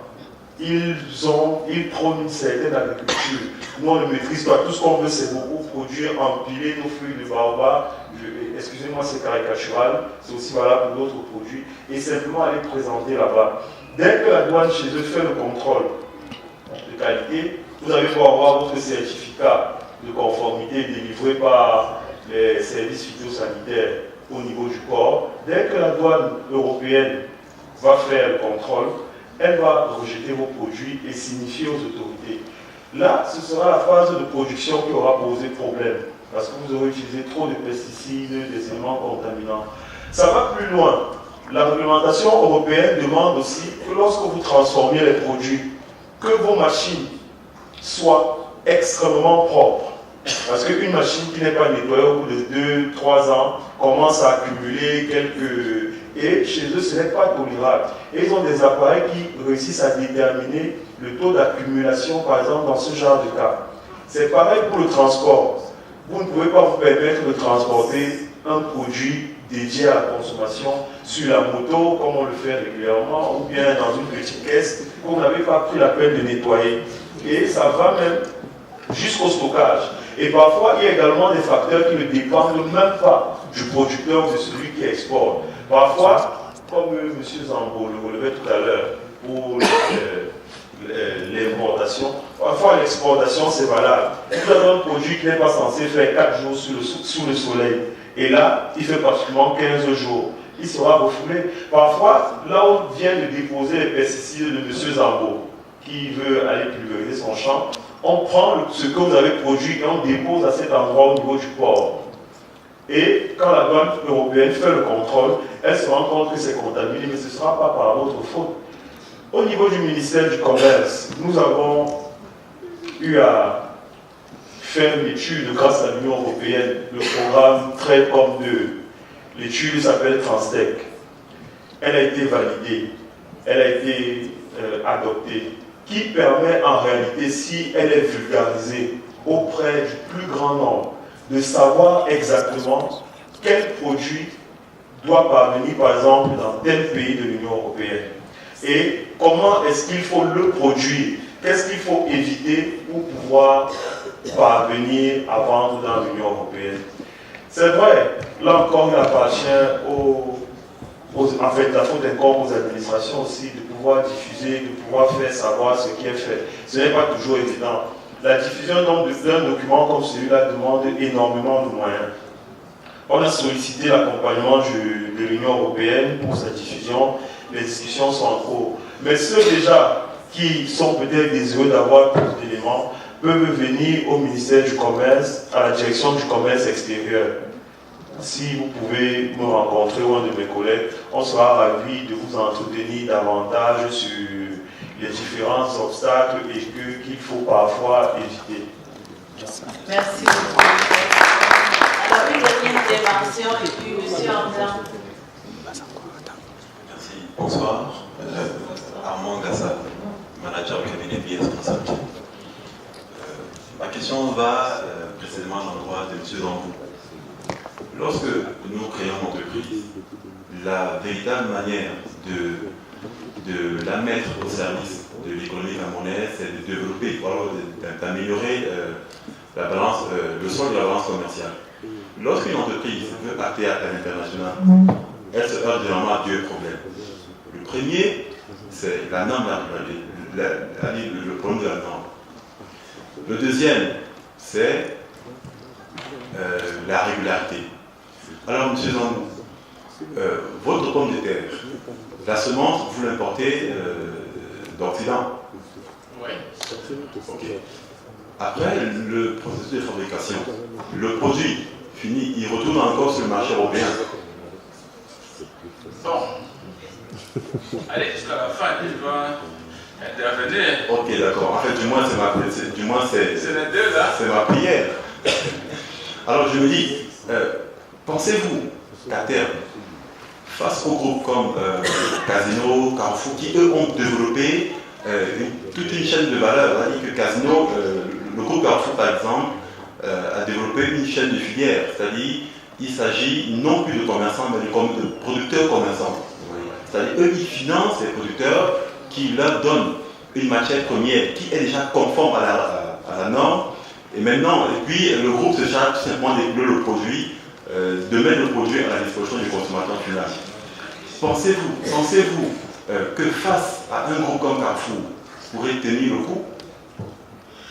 Bon, déjà, je vais commencer par la dernière question.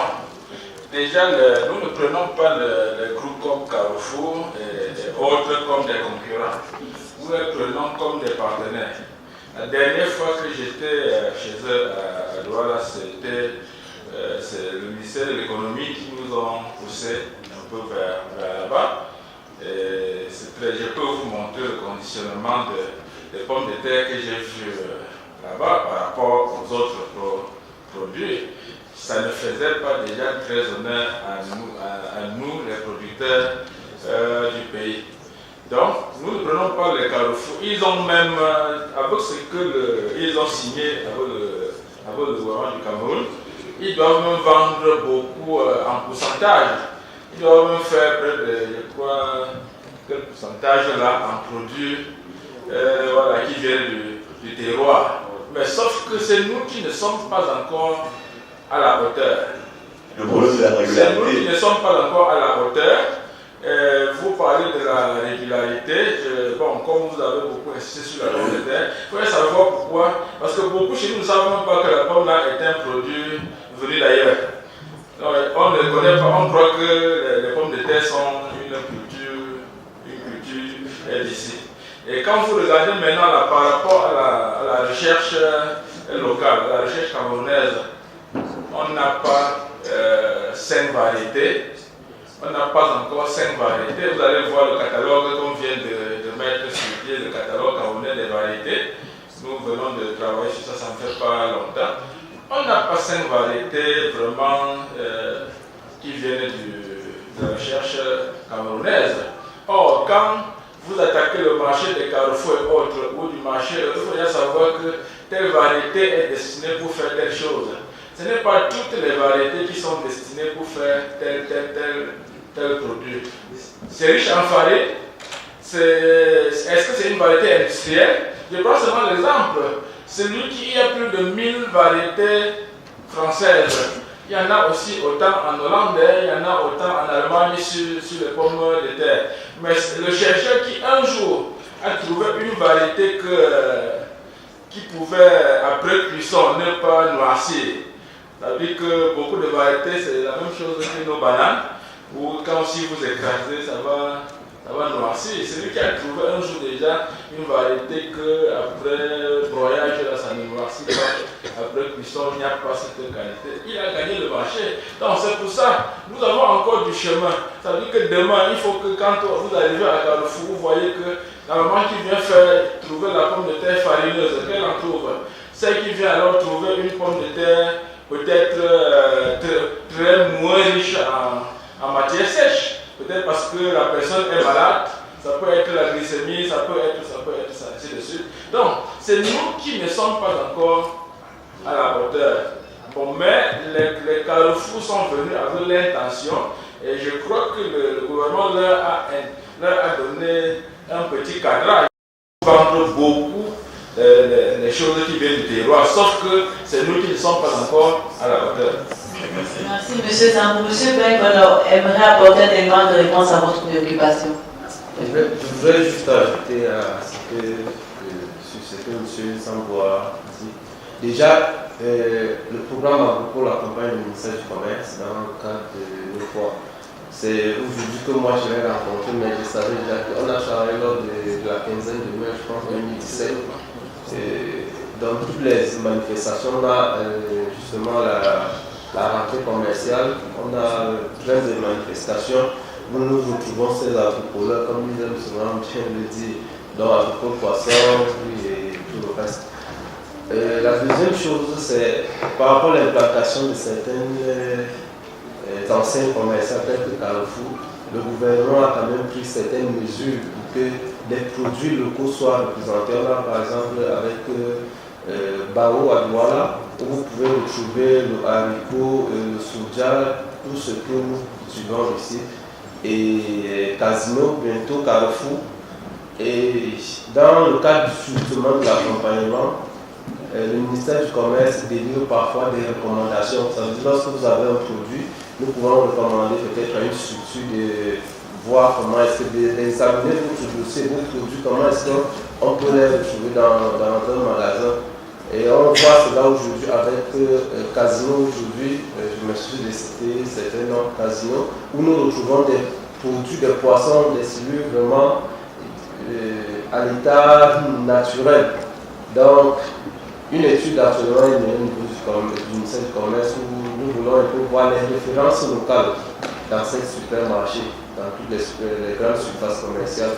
On pourrait mettre en application les instructions du Premier ministre et chef du gouvernement, notamment celle du 31 janvier 2019, qui nous demandait de mettre un accent particulier sur la promotion de la consommation des produits locaux.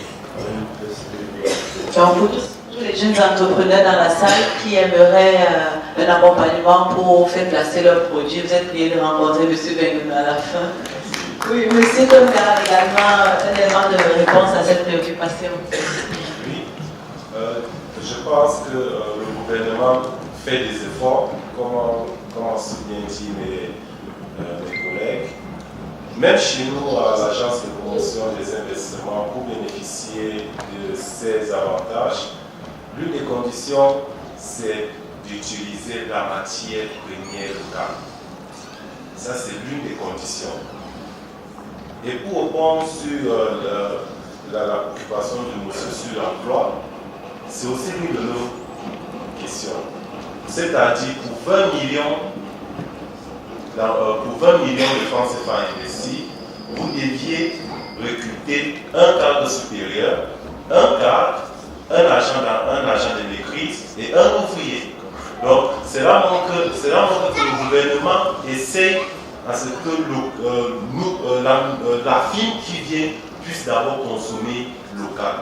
Nous avons eu une signature de convention là, jeudi, entre le groupe Siantou, qui va lancer une production du ciment. Alors la condition première était que sa matière première soit à 70 ou 80% camerounais. Donc, vous, en tant que porteur de projet, consommons d'abord nos matières premières et vous allez bénéficier de ce que le gouvernement met à votre disposition, parce que c'est ça, nous voulons aussi l'image, notre propre image du pays. Monsieur, on doit également quelque chose à ajouter à cette question. Juste 10 secondes. Je crois qu'en évoquant beaucoup le cas de Carrefour, Casino et autres, c'est un appel du pied à nos frères de la diaspora et à l'ambassade. Faites-nous venir un grand distributeur allemand au Cameroun. Merci, monsieur, un début traditionnel. Merci de l'opportunité que vous me donnez. Je remercie le panel. Je suis Paul Didier, Quatuor de la Guinée Cacao. Vous avez posé une question à M. Zango tout à l'heure. Il n'a pas pu répondre suite au développement qu'il faisait. Comment faire pour entrer en partenariat avec le film allemand? Comment est-ce que ça s'est passé pour vous? Oui, et à ça, et il y a aussi que, en regardant le panel, vous avez invité là des jeunes. Je vois la majorité sont des jeunes. Pour dire quoi? Pour dire que nous montons beaucoup nous faisons beaucoup de rédaction. La rédaction camerounaise, elle est très bonne, elle est vendable. Mais maintenant, l'application n'est pas toujours ça. Et que chacun doit pouvoir marquer son nom dans l'histoire. Et comme ce sont des jeunes, je vois la pente, elle est grimpante, que des gens prennent des initiatives pour marquer leur nom dans l'histoire. Avec le problème de la douane à Douala, où la TVA se retrouve encore alors qu'elle a déjà été enlevée, est un problème de programmation. Pourquoi on n'a pas programmé pour que quand c'est les denrées alimentaires, quand c'est les produits agricoles, qu'elles n'apparaissent pas? C'est un problème de programmation, tout simplement. Moi, je ne comprends pas comment les gens restent dans la logique de vendre sur le papier, mais ne s'impliquent pas dans l'application. Donc, c'était ça mon intervention. Merci. Merci, monsieur. Monsieur Zango, dites-nous, comment avez-vous fait en partenariat avec des institutions allemandes? Je dois déjà dire une chose. Le simple fait qu'on soit ici, moi je pense que le travail même que Bantou est en train de faire participe de cette procédure pour chercher à être en contact avec les sociétés allemandes. Bon, nous, déjà, c'est peut-être en plus de cela, nous travaillons en Allemagne, il y a des organismes qui vous aident quand vous avez besoin de l'information, comme CODE.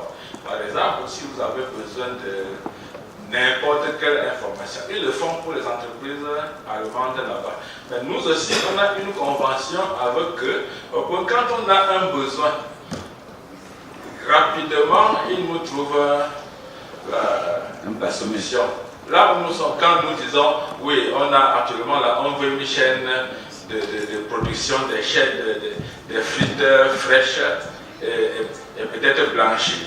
Non, Monsieur Zango, vous ne répondez pas à la question. Comment est-ce que vous êtes entré en contact avec cette firme qui sont vos partenaires aujourd'hui? Je voulais dire que c'est même quand vous me mettez en contact avec les firmes européennes, il y a déjà, nous travaillons déjà avec les Hollandais qui ont des relations là-bas. Nous travaillons aussi déjà avec les Français qui ont des relations là-bas. Et sur place même, en Allemagne, il y a la diaspora. Il y a quelqu'un dans la salle qui est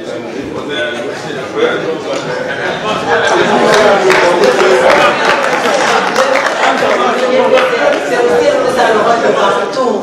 Yannick va vous donner un petit mot par rapport à ça. Pour les personnes qui sont effectivement intéressées à entrer en partenariat avec des filles maintenant. Oui, exactement, c'est ça la solution que nous apportons. Nous apportons étant Bantou pour trouver une initiative. Comme je dis, jouer notre rôle, apporter de nos Cameroun ce que le Cameroun nous a donné. Ça veut dire qu'il faudrait que vous soyez en Allemagne sans être en Allemagne grâce à votre diaspora. Nous parlons allemand. On est les meilleures personnes pour pouvoir les convaincre en disant que voilà, ce n'est pas des fémanes. Si on va bouffer, vous pouvez nous retrouver rapidement en Allemagne. Donc c'est le rôle de Bantou, de première initiative actuellement, de trouver une solution à votre problème. Merci, monsieur. La discussion est vraiment très intéressante. J'ai dit au début que nous avions 1 heure. Là, on a débordé d'une vingtaine de minutes à peu près. Je propose simplement que pour toutes les personnes qui ont encore des questions, des interrogations, pouvez-vous rendre sur le stand de Bantou, Développement Initiative, au Hall 5, dans le pavillon allemand. Meine sehr verehrten Damen und Herren, ich danke Sie recht herzlich für die Aufmerksamkeit. Danken möchte ich auch alle, die diese Veranstaltung möglich gemacht haben und alle, die daran teilgenommen haben. In diesem Sinne wünsche ich Ihnen, meine Damen und Herren, einen schönen, aufregenden und beweglichen Abend. Dankeschön. Je vous remercie, mesdames, messieurs, mes chers panélistes, je vous remercie pour votre disponibilité. Je vous remercie également d'avoir bien voulu partager votre expérience et vos connaissances avec nous. Je vous remercie également, chers auditeurs, pour votre présence ici et pour votre aimable attention. Merci à toute l'équipe de la BDI, mais la BDI vous convie tous à ses prochaines activités, notamment au Business Day Innovation, qui aura lieu du 1er au 3 mars à Fomaric à Douala. Ensuite, il y aura une mission de prospection des affaires et formation en Allemagne du 10 au 20 juin à Cologne et à Brême. Et enfin, la 3e édition du CIGER Synergie Germano-Camerounaise. Ça se tiendra du 9 au 15 décembre à Yaoundé. Merci à tous et bonne soirée.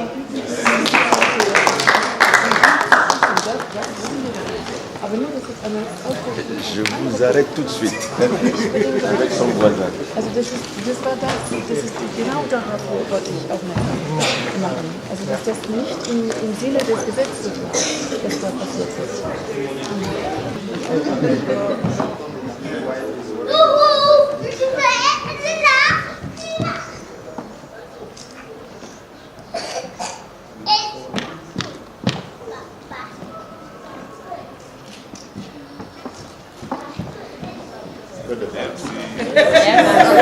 Merci.